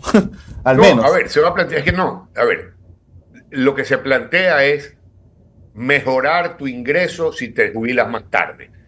Yo no creo que hay que tocar la edad de la jubilación. O sea, si tú ya has aportado 360 pensiones, 360 meses, puedes jubilarte. El tema es cuánto recibes en ese momento. Entonces, eso sí tienes que afectarlo, ¿ok? Porque, ¿qué es lo que pasa en el Ecuador? El cálculo es los 5 mejores años de aportación, es decir, 60 meses. Si esas 60 aportaciones son altas, entonces tú recibes una jubilación alta. ¿Qué es lo que hacen los empleados o algunos empleados en el Ecuador? Le dicen, jefe, ya me toca jubilarme, auménteme la aportación para coger más. Entonces, esa distorsión que se refiere a estos 5 años apenas de promedio, lo queremos llevar hasta, por ejemplo, 15 o 20 años de promedio. Entonces, ¿cómo subes de 5 a 15? Según Augusto Latorre, la propuesta en la reforma que hizo Augusto Latorre es un año, aumentando un año cada año. Entonces, el año 2024, te vamos a promediar 6 años de aportes. El año 2025, 7 años de aporte. El año 2026, 8 años de aporte. La propuesta del Instituto Ecuatoriano de Seguridad Social es un poco más agresiva, es decir, ok, vámonos de 5 a 15 en el siguiente año, de promedios de tus promedios, y luego subimos a 16, a 17, un año por año. Entonces, son esquemas diferentes de una misma receta. El tema es cuán rápido lo quieres hacer. Y ese tema es un tema que debe discutir la Asamblea Nacional, porque ese sí no lo puede hacer el Consejo Directivo. Pero bueno, doctor, eso de llegar a los 70 años también sería algo opcional, ¿no? ¿Verdad? Sería como un premio, sería un plus, ¿no? ¿Verdad? Claro. Porque, oiga, hay que respetar la libertad de la gente. Si alguien se quiere jubilar a los 65 porque realmente tiene malestar, porque realmente ya quiere disfrutar los últimos años de su vida junto a su familia, creo que está en su derecho, ¿no? Claro. A ver, sí. Y la opción es, ¿te jubilas con 600 a los 65 o con 850 a los 70? Eso es todo. Sí, proponer una opción que sea atractiva para que tú digas, no, yo prefiero 5 años más, porque los otros 10 que me quedan, o 12 o 15, voy a recibir un ingreso mucho mejor. Claro. Ahora, doctor, usted hablaba sobre el caso de los afreros, ¿no? ¿Verdad? De las personas que están en el negocio del cemento, que ellos tenían una jubilación especial. Yo sé que a lo mejor usted no tiene nada que ver con esto, pero quisiera conocer su opinión. También aquí muchos preguntan, oye, pero también los militares tienen una jubilación especialísima en comparación a la realidad de otros trabajadores. ¿Usted cree que también hay que ir a analizar la situación de los militares? Bueno, acuérdense que los policías y los militares tienen sistemas separados de jubilación. Por eso le digo, no depende del IES, pero usted también como conocedor de este ámbito, ¿cree que hay que replantear también? Porque eso no deja de ser también una fuerte inversión para el Estado. Sí, bueno, es que esos números yo no los conozco realmente. Habría que analizar cuán fuerte está el sistema de capitalización para jubilaciones de los militares o de los policías. Y de acuerdo a eso, tú debes tomar medidas o no. A lo que nosotros tenemos acceso es a los números del Instituto Ecuatoriano de Seguridad Social, que es para los 3 millones y pico de afiliados que tenemos hoy. Doctor, entonces esos necesitan reformas. Ahora, los otros, dentro de lo que ya hemos hablado de la edad, perfecto, ya está bien claro el tema que se va a plantear un plus para que te puedas jubilar más tarde. Ahora, la pregunta es, ¿se descarta un aumento de los aportes o no? No, hay que aumentar los aportes también. O sea, a ver, cuando tú tienes 3.160.000 aportantes, y me voy a referir a salud en este momento, pero tienes entre 8 y 10 millones de usuarios, es evidente que no alcanza. ¿Pero por qué no alcanza? Porque 3 millones aportan y 9 millones usan. Entonces la cola del uso es lo que tenemos hoy en los hospitales, o que teníamos en los hospitales hasta hace pocos meses. Es decir, tus participantes se han incrementado sin ser aportantes. Y eso no hay seguridad social que lo aguante. Entonces eso hay que arreglarlo también. Por eso hay que afectar el precio. Ya, entonces, doctor, sí está consciente que se va a enfrentar a una situación bastante compleja. En lo social me refiero, ¿no? Pero por supuesto, a ver, la receta es la que hay que tomarse. Esto es como cuando estás enfermo y te toca tomarte un remedio que es malo. No te va a saber bien, pero te va a curar. Entonces tú puedes querer seguir enfermo, en cuyo caso más adelante la medida va a ser más extrema, o empezar a tomártelo ahora, en cuyo caso la medida es menos extrema, pero no deja de ser dolorosa, entre comillas. Hay que hacer las cosas en algún punto. La propuesta nuestra es hacerla ahora, digamos, en 3, 5 meses que tengamos lista la propuesta, llevársela a la Asamblea y decirles, miren, esta es la receta. Podemos ponerle más de esto y menos de lo de acá, porque tú puedes jugar con los números. Tú puedes decir, ok, no te gusta pasar a 15 años el promedio, pasemos un año por año. O sea, empezamos con 5, vamos a 6, después vamos a 7, pero vamos a subir el promedio de años que necesitas para calcular tu monto. ¿No te gusta esa? Bueno, hay otra que es irnos a 15 años o de entrada irnos a 20, que es más justo respecto a lo que tú has ganado toda tu vida, porque has aportado en base a eso. Entonces, si tú distorsionas el sistema, por ejemplo, si te afilias a los 60 años y te jubilas a los 70, con 10 años de aportación, el monto que vas a recibir es muy similar a aquella persona que se afilió a los 18 y se jubila a los 60. Y eso es una distorsión que no está de acuerdo al monto que tú has aportado durante tus años de aportación. En un caso solo 10, en el otro caso 30, pero los montos son similares. Entonces, no, esas distorsiones tenemos que arreglarlas. Doctor, yo recuerdo tanto que cuando salieron las propuestas en la época de Guillermo Lasso, lo tuvimos aquí Alberto Dajic y él decía, miren, hay que sincerar las pensiones en nuestro país. Más o menos lo que nos dijo Alberto Dajic es, hay que bajar las pensiones. ¿Ustedes plantearían eso también? No, a ver, eso no se puede, eso sí creo que es impensable. Las personas que ya se jubilaron deben seguir recibiendo el monto al cual tienen derecho. Los nuevos jubilados, sí, los que se van a jubilar, esos montos sí deben ser mejor calculados. ¿Ok? Porque si no lo hacemos, en 15 o en 20 años plazo, ninguno va a tener cómo cobrar. Entonces, esas reformas hay que hacerlas obligatoriamente y calcular bien ese monto. El Ecuador es uno de los países que mejor jubilación paga en Latinoamérica. Perfecto. Doctor, y la última, y este es alguien jubilado que me escribe por interno, dice, pregúntale al doctor Peña si hay la posibilidad de que suban las pensiones en estos próximos meses para los jubilados, porque dicen que la tienen congelada hace bastante tiempo. No, eso no es verdad. Las pensiones suben todos en enero. Por inflación. Ajuste, claro, pero tienen un factor de ajuste por inflación, etcétera. Segundo, el señor que escribe jubilado recibe 14 pagos al año y cotizó solo por 12. Esa distorsión debe ser corregida. No hay sistema actuarial que diga, usted me aporta 12 veces y yo le voy a pagar 14. Entonces, Dese por bien servido que usted aportó 12 y hoy cobra 14. Y además tiene un factor de ajuste anual. No están congeladas las pensiones. Doctor, pero a ver, sobre este tema y solamente como cierre, pero los 14 me imagino que es por, por los décimos. Los décimos, claro. Claro, pero es que los décimos no aportan, pero sí cobran. Entonces, claro, pero lógico, no, yo no voy a discutir eso, pero ¿esos son derechos adquiridos o no? Podrían sí, sonar está en la ley. derechos adquiridos. Mire, Jimmy, el título que le querramos poner es el cualquiera que tú quieras. La realidad es que hay una distorsión porque no está programado, aportes 12, pensiones 14. No hay de dónde sacar la plata. Lo que usted, entre otras cosas, nos transmite, doctor, es que se ha venido administrando de manera inadecuada el seguro en los últimos años. O sea, ha sido una especie de, no solamente de caja chica, porque sí lo ha sido, sino que se ha usado más plata, demasiada plata, y ahora estamos pagando las consecuencias de eso. Sí, podría decirse que estamos, sí. El momento que tú no controlas tu gasto, por las razones que sean, porque los políticos te han dicho contrata a mi primo, a mi amigo, que no sé qué, pues venga, que le diste partidas y venga, que lo que sea, llegamos a 34.000, demasiada gente, hay que hacer un adelgazamiento progresivo, importante, sin descuidar la atención médica, obviamente. Debemos mejorar los servicios de los hospitales, sí, que estén abastecidos, que haya los medicamentos. Nos estamos concentrando en esos 100 medicamentos que más rotan. Todas partes de esta estrategia en donde los afiliados deben sentirse bien atendidos en sus hospitales.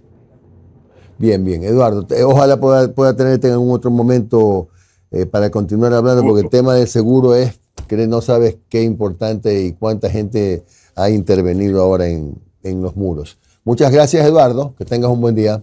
Jimmy, qué gusto verlos, chicos. Omar, chao. Gracias por la invitación.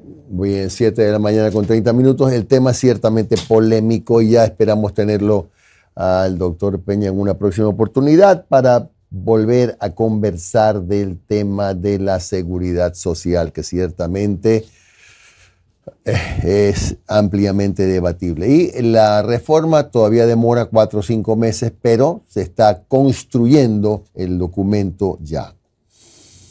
Bien, en lo que tiene que ver con las jubilaciones, que también nos preguntaban en el muro, las personas que ya cobran X jubilación no se verán afectadas con medidas próximas.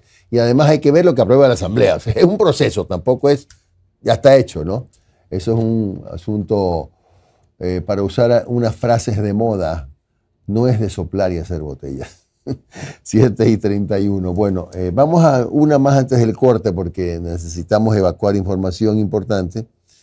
El presidente Noboa concedió entrevistas a medios de comunicación colombianos. Se refirió a la declaratoria de conflicto armado interno, entre otras cosas. Daniel Noboa parece no dudar en torno al resultado de la guerra contra el crimen organizado. La vamos a ganar, asegura, pero para ello solicitó la unidad de todos los ecuatorianos. Son más de 30.000 personas armadas y hoy en día ya el Ecuador dijo basta. Entonces, democráticamente, con los 3 poderes del Estado, hemos puesto de acuerdo de que esta lucha es de todos y que esta guerra es de todos. Al referirse al cabecilla de los choneros, alias Fito, el presidente señaló que no es comparable con los grandes capos de la droga de la región y que el Estado ecuatoriano ya se encuentra desplegado para lograr su captura. No es el Pablo Escobar. Aquí hay 10, si no es más, diferentes líderes en cada uno de estos grupos narcoterroristas. Fito en este momento se lo está buscando en todos lados. Internacionalmente, ya hemos dado también con la familia. En relación a temas políticos internos, el primer mandatario señaló que el apoyo del expresidente Correa no le quita el sueño y que seguirá trabajando para atender la crisis económica y de seguridad que golpea al país. Un día me apoya, el otro día me insulta, el otro día me aplaude, el otro día hace un comunicado de apoyo al decreto, el día después dice que estamos atacando pues los derechos humanos. Entonces es muy volátil. Durante la entrevista, Noboa también se refirió a su relación con la vicepresidenta Verónica Abad. La pude haber enviado a hacer, pues, estar a cargo de la estación de la Antártida, o ser, pues, tener funciones de ministra o tener funciones de embajadora. El primer mandatario cerró ambas entrevistas refiriéndose a la reelección y dijo que por ahora no es una prioridad para su gobierno. La respuesta es no sé. Estoy en este momento en un estado de guerra en el cual al final lo que mi deber, mi obligación es devolverle la paz a todo el Ecuador. Informó Álvaro Terán. Y esto breve que vamos a presentar servirá incluso para que lo comentemos con Jorge Sosa al regresar. El presidente Noboa anunciará esta noche que se va a dar paso a una semaforización del toque de queda y que se extendería el estado de excepción 30 días más. A ver, veamos rapidito. A lo mejor focalizar, vienen las fiestas de carnaval, a lo mejor que la gente pueda movilizarse un poco más. ¿Se ha pensado en eso? Por supuesto, esta noche anunciaremos la semaforización, o sea, ciertos cantones van a tener diferentes toques de queda que otros y van a tener diferentes regulaciones que otros. De esa manera reactivamos también la economía, porque si no, le damos un golpe no solo pues al turismo, le damos un golpe al pequeño empresario, al emprendedor, le damos un golpe a la industria, le damos un golpe a la economía en general y no podemos tampoco permitir que estos grupos narcoterroristas destruyan nuestra forma de vivir y nuestro día a día trabajando. Y de nuevo, 30 días más durará el estado de excepción y entiendo que es lo último a lo que se puede estirar y habrá noticias en la noche. Es una rueda de prensa que, mejor dicho, una entrevista que está concediendo a Teleamazonas. 7:35. No se vaya que viene el doctor Jorge Sosa, ex coordinador de la Unidad Técnica Legislativa de la Asamblea, defensor de derechos humanos. Justamente, ¿se puede renovar el estado de conflicto armado interno? Parecería que sí, pero vamos a consultar con los que saben. Y el tratamiento de estos nuevos proyectos de ley emergentes, de los cuales parece que no todos son emergentes. Ya volvemos.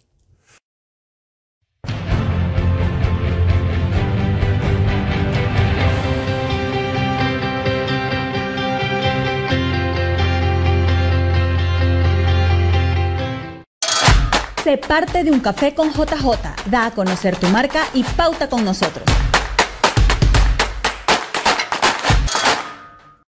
Estas son las 5 noticias que nos conectan contigo.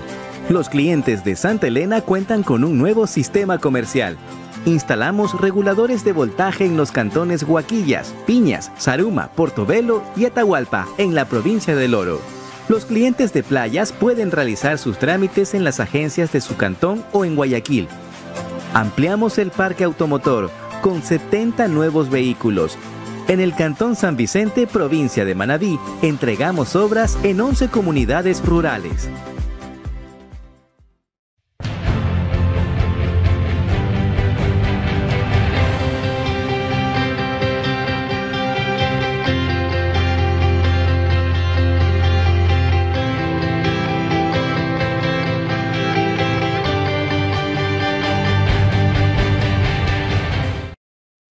Estas son las noticias que nos conectan contigo. Instalamos reguladores de voltaje en los cantones Huaquillas, Piñas, Zaruma, Portobelo y Atahualpa en el Oro para mejorar la calidad de distribución del servicio eléctrico a más de 120,000 familias. Obras e inversión para construir el nuevo Ecuador. ¿Sabes cuál es el secreto para un buen pan? El secreto es Harina Super 4, la primera en rendimiento y calidad. Harina Super 4, el secreto para un buen pan para ventas y distribución. Llama al 0999-486-977. Harina Super 4. Muy bien, son las 7 de la mañana con 37 minutos. Vamos a conversar con el doctor Jorge Sosa, que ya está con nosotros, ex coordinador de la Unidad Técnica Legislativa, un profundo conocedor pues, de estos temas que tienen que ver no solamente pues, con derechos humanos, sino también con normativa legal respecto a conflicto armado interno, que es lo que estamos viviendo. ¿Podemos dividir la pantalla, por favor? Estimados y distinguidos colaboradores, muchas gracias. Estimado Jorge, ¿qué tal? ¿Me escucha? Muy buenas. Sí, claro, cómo no. Perfecto. Mi querido Jorge tiene que mandar otra foto donde esté más delgado, porque la foto que le pone la China es de la época cuando todavía no había entrado a su nuevo régimen. No se olvide. Bueno, aparte la broma, Jorge, acaba de informar el presidente de la República, que está dando o estuvo en una entrevista en un medio de televisión en Teleamazonas, que el conflicto armado interno, ese estado de excepción, lo va a extender 30 días más. Mi primera consulta es, ¿se puede extender 30 días más o 30 y 30 más? No sé, eso usted acláreme. Gracias. Bueno, primero para aclarar que el conflicto armado interno es únicamente una causal dentro del estado de excepción, es decir, no es un estado completamente particular, individualizado, especial, fuera del estado de excepción. Correcto. Porque constitucionalmente no hay normativa que regule un conflicto interno armado, un cánico, como le llamamos. No hay ni normativa constitucional ni ley orgánica. Entonces, solamente existe el conflicto armado interno como causal para el estado de excepción y obviamente pues solamente se lo puede extender 30 días. Luego de esos 30 días, tendría efectivamente que fundamentar un nuevo estado de excepción sobre nuevas causas para poder efectivamente expedir otro decreto. No obstante, hay muchos especialistas en el tema del derecho internacional humanitario, yo coincido, de que no existen las causales para mantener un conflicto armado interno, porque como la normativa se fundamenta en las convenciones de Ginebra, en los protocolos adicionales, en el derecho internacional humanitario, en realidad para que exista debe haber alguna detentación de territorio, es decir, estos grupos armados organizados con una cabeza deben detentar alguna parte del territorio y tener obviamente un objetivo de poder. Por eso es que coincido en que no hay los elementos para mantener un conflicto de Estado o un conflicto armado interno, que yo creo que incluso la Corte Constitucional va a tener que establecer si efectivamente hay las condiciones. Yo creo que no va a poder ampliar más allá de la normativa internacional que existe y probablemente tendrá que fundamentar en la causal existente, que realmente es el combate de la delincuencia organizada, en el cual va a tener que expedir obviamente un nuevo decreto después de esta renovación por 30 días. Claro, pero eso implicaría que en este nuevo decreto ya no podrían trabajar juntos policías y militares, por ejemplo, que es lo que el ciudadano, más allá de puntualizaciones y cosas de fondo que se pueden analizar, sí, en general, no lo ve mal. ¿Me explico? Es que no hay ninguna prohibición de que las Fuerzas Armadas puedan colaborar, ¿sí?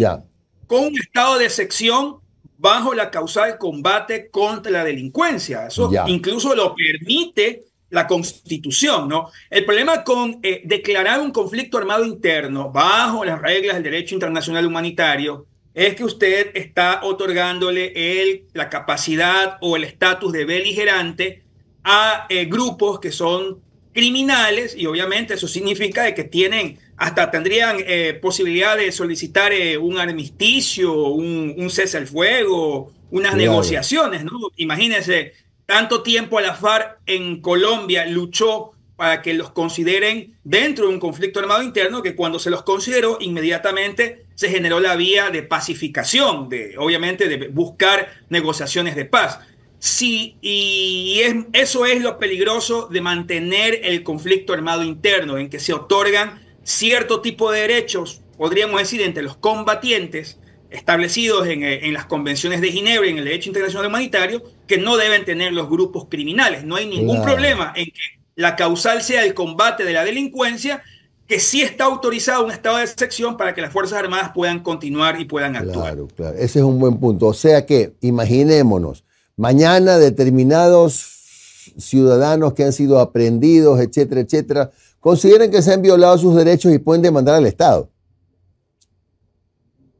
Claro, y no solamente demandar al Estado bajo la normativa nacional. Si el presidente mismo dice se aplica el derecho internacional humanitario, imagínense, se aplican entonces hasta las reglas del Estatuto de Roma, que es Corte Penal Internacional, como le dije en alguna entrevista. O sea, da la posibilidad hasta que se examine la conducta del estadista, del titular del Ejecutivo y de todos, se los examine bajo la luz de las responsabilidades penales internacionales. Por eso yo creo que no debería mantenerse esa causal del conflicto armado interno. No existen las causales.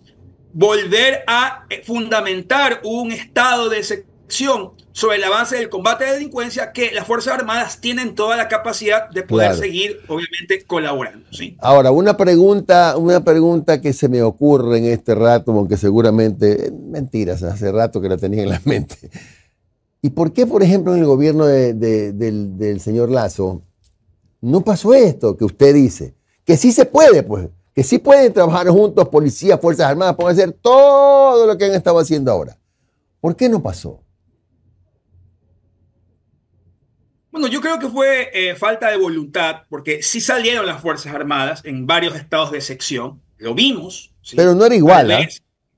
Claro, porque ya depende, podríamos decir, de la cabeza que planifica la manera de combatir el crimen organizado o la delincuencia. Ya eso más es parte de una operación o de un tipo de inteligencia militar, policial que se colabore, ¿no? Pero indudablemente que el estado de sección de Lasso, las facultades de las Fuerzas Armadas son exactamente iguales que los estados de sección que ha declarado Noboa. Es decir, las mismas facultades tiene las Fuerzas Armadas en un estado de sección para el combate contra la delincuencia que bajo la regla del conflicto armado interno, porque aquí en el Ecuador no existe una normativa especial, constitucional o orgánica, para establecer obviamente reglas dentro de un conflicto armado interno. Por eso es que en realidad sí es la misma capacidad de las Fuerzas Armadas, pero para mí mucho más peligroso por estas características de que se someta a Ecuador a jurisdicción penal internacional, las características de derechos humanos, se le da prerrogativas a los grupos estos de crimen organizado que no deberían tener, ¿no? Doctor, ¿cómo está? Omar Jaén le saluda. Buen día. Doctor, mire, yo no es que quiero salir a defender al incapaz de Guillermo Lasso y de quienes pertenecieron a su gabinete, pero ¿no le parece que en estos momentos hay una sinergia política que favorece la lucha contra el narcotráfico? Porque, a ver, usted dice que no hay los elementos como para un conflicto armado interno, pero siento que esto es una medida hasta psicológica a favor de los militares que se sienten más protegidos. Aparte hubo la declaración de todos los bloques de la Asamblea que indicaron que iban a dar amnistías a policías y militares que en el uso legítimo de la fuerza dieran de baja a algún narcoterrorista. ¿No cree que eso, a diferencia de lo que pasó con Guillermo Lasso, le ha dado un beneficio al trabajo de los militares y de los policías? Yo creo que lo que ha cambiado nada más es la lógica operativa, militar, policial, ¿no? Pero desde el punto de vista jurídico sigo manteniendo la posición que es mucho más peligroso mantener, ¿sí?, causales de conflicto armado interno por todas las responsabilidades internacionales que puede acarrear, incluso para el examen del propio Estado bajo la jurisdicción de la Corte Penal Internacional y de otras reglas del derecho internacional humanitario, que mantenerlo obviamente bajo la causal de combate contra la delincuencia. Más allá de que no veo yo el tema de la percepción tal vez para la ciudadanía, pero en realidad lo que vemos es que hay una mejor estructuración operativa, pero eso ya es producto justamente de una mayor voluntad política del gobierno de Noboa, que no la tuvo efectivamente el gobierno de Guillermo Lasso. Ahora, pero doctor, discrepo ahí quizás un poco con lo que me acaba de decir, porque estoy leyendo algunos comentarios que le están mandando saludos cariñosos a usted por sus comentarios, pero ¿no cree que hay ahí dentro de la ciudadanía la idea que al momento de decretar conflicto armado interno, como que le estamos diciendo a los militares, vayan, denle que no pasa nada, denle que estamos en guerra, denle que no va a haber preocupaciones? Siento que se le ha vendido a la ciudadanía la idea que por estas tres palabras, conflicto armado interno, ahora sí se puede combatir a los narcoterroristas. Cuando yo hablé de psicología de la guerra, créame que no me meto porque no estudié para psicólogo, sino para abogado y en materia internacional. No, pero ustedes le hacen a todo, doctor. Los abogados le hacen a todo, todo un poco. Yo creo que el tema de la percepción podría estar incidiendo, ¿sí? Podría estar incidiendo en qué. Vamos a ver, ¿en qué podría estar incidiendo la percepción? Que estamos en guerra. Esa percepción es negativa para la economía. Usted vaya y vea las calles de Quito y Guayaquil los sábados y domingos. Vea las calles de Quito y Guayaquil a partir de las 6 de la tarde. ¿Verdad? Vea los moles. ¿Sí? La percepción, más bien, la percepción de que estamos en guerra es una percepción negativa para el impacto de la economía. Porque la gente que se siente en guerra se esconde. Al esconderse, hay un mayor impacto justamente en la economía del país porque hay menos consumo y hay menos tránsito, menos circulación. Ojo, o sea, algo he leído justamente del tema de la psicología del ciudadano en época de guerra y realmente no es la mejor para poder repuntar una actividad económica del país. Tal vez la percepción de que estamos siendo protegidos, pero en la práctica ya en el tema económico, sí, siempre cualquier estado que se encuentre en guerra va a tener un impacto negativo para el consumo y para la economía, porque el ciudadano no se siente en paz, se siente en guerra, ¿no? Y eso usted lo puede ver en las calles de Guayaquil y Quito los fines de semana, completamente vacías. Perfecto. Ahora, doctor, dos últimos temas. El día viernes tuvimos la expulsión de la familia de alias Fito de Argentina. Llegaron acá en un avión oficial. Parece que les revisaron documentos y le dijeron, vayan, están libres. Era algo que lo preveíamos con Jimmy el día viernes, ¿no? Le habíamos dicho, cuidado, y esto es un tema netamente migratorio. Sí, utilizaron una ley migratoria. Porque hay mucha gente que he leído que dice, es inconcebible que en Argentina sí se saca la madre expulsándolos y vienen acá a Ecuador y viva la libertad y se fueron. Explicar un poco el tema jurídico, o sea, básicamente no había de qué acusarlos, pues, ¿no? Así es. O sea, eso era, ¿no? Y había que dejarlos en libertad. Que si no hay causa abierta, ¿no? Simplemente hago mención de un caso que tuvo como consecuencia grandes problemas económicos para el país cuando encerraron a la familia de Reyes, el caso de los Reyes Magos, ¿no? Encerraron a la esposa, por ser esposa, ¿no? Demandó ante la Comisión Interamericana, eso llegó hasta fondo de comisión y el Estado tuvo que devolverle absolutamente todo, un caso bastante sonado. Cuidado, o sea, yo siempre digo, el combate a la delincuencia no significa de que no tengamos que establecer límites para el uso de la fuerza y tengamos que conducirnos bajo las reglas del debido proceso y la tutela judicial efectiva. Para mí, excesivo.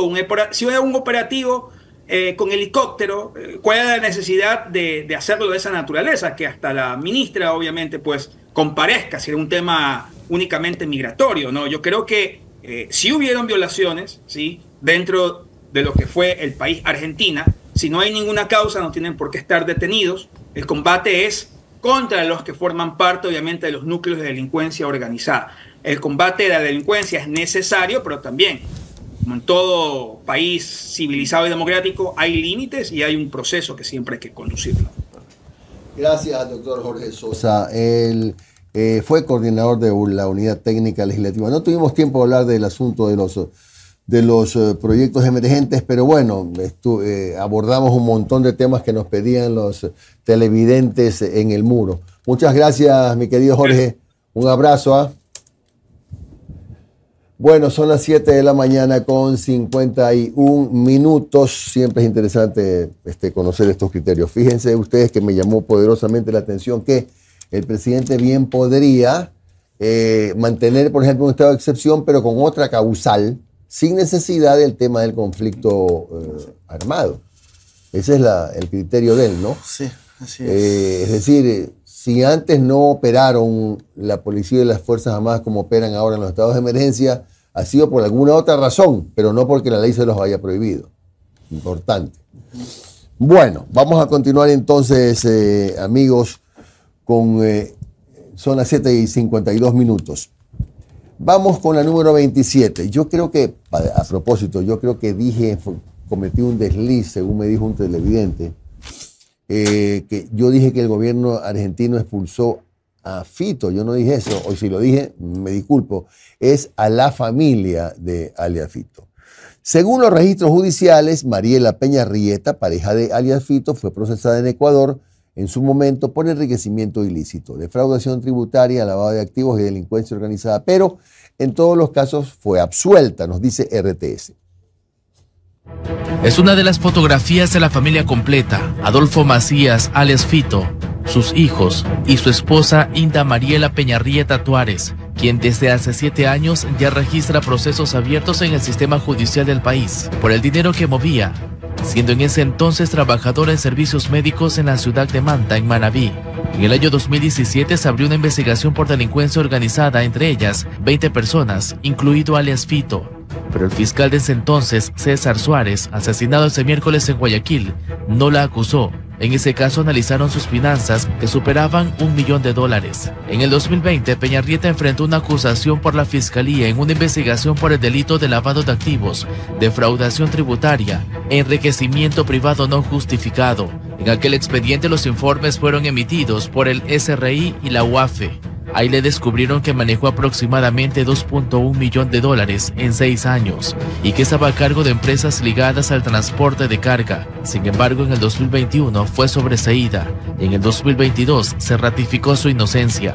Ella constantemente publica fotografías en sus cuentas de diferentes plataformas virtuales, de sus viajes a otros continentes y bienes que obtenía. Una de sus últimas propiedades adquiridas al contado, como lo informaron las autoridades de Argentina, fue esta mansión en un sector exclusivo de la provincia de Córdoba, informó Charlie Pisa. 7:54. El director de ISPOL, Renato González, denunció que le depositaron por error le hicieron por error una transferencia de $258.000. Él mismo hizo la denuncia. Transferencia desconocida por un monto superior de $250.000 fue dada a conocer en redes sociales por parte del coronel Renato González, director general del ISPOL, en horas de la mañana del sábado. Manifestó que no maneja tal cantidad de dinero y considera que es una estrategia del crimen organizado. Realizar una denuncia pública, consciente de que esta es una típica estrategia del crimen organizado para desprestigiar a sus oponentes. Adicionalmente, le reporté por mensaje escrito a mi comandante general de esta novedad. También llamé al banco que es el receptor para indicar la situación y solicitar que se bloquee ese monto. Lo que más le generó sorpresa es que al revisar el detalle del movimiento bancario, la cuenta de donde procede el dinero estaría a su nombre, lo que debe ser investigado, pues existirían posibles falencias en el sistema financiero. Parece una cuenta supuestamente a mi nombre. He verificado los 4 dígitos finales que se me permite visualizar. No coincide con ninguna de las que yo tengo activas y por eso es que me llama más a la extrañeza. Ciro Guzmán, director del Colegio de Abogados de Pichincha, señaló que con la denuncia en fiscalía debe iniciar todo el proceso investigativo, principalmente si la cuenta pertenece o no a González y el origen del dinero. El banco está obligado a entregarle toda la información referida a esa cuenta, referida a los movimientos bancarios que pudieron haberse producido en ella, y obviamente el banco tendrá que explicar cómo es que se realizó una transferencia de semejante magnitud. Recalcó que aunque es muy pronto para sacar conclusiones, pero de llegar a comprobarse que la cuenta de origen no pertenece a González, se habría cometido varios delitos como el de suplantación de identidad. Contemplado en el artículo 212 del Código Orgánico Integral Penal, y por esa vía de suplantar la identidad, podríamos estar ante otros tipos penales.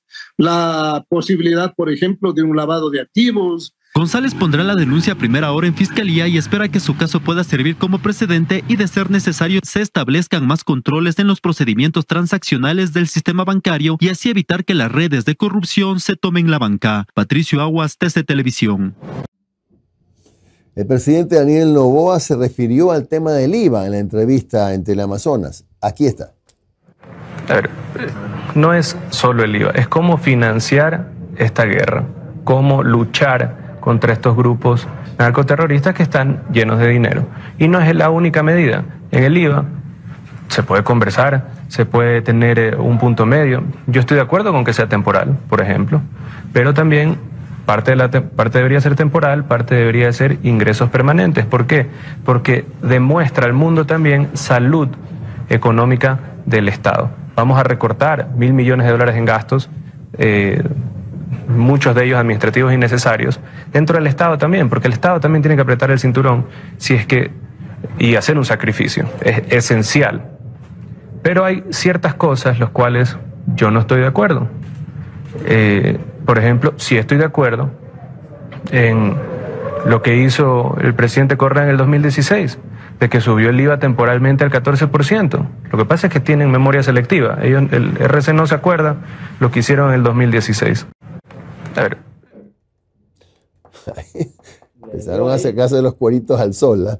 Bueno, vamos a ver qué dice esta noche, pues esta noche va a hacer algunos anuncios de la República.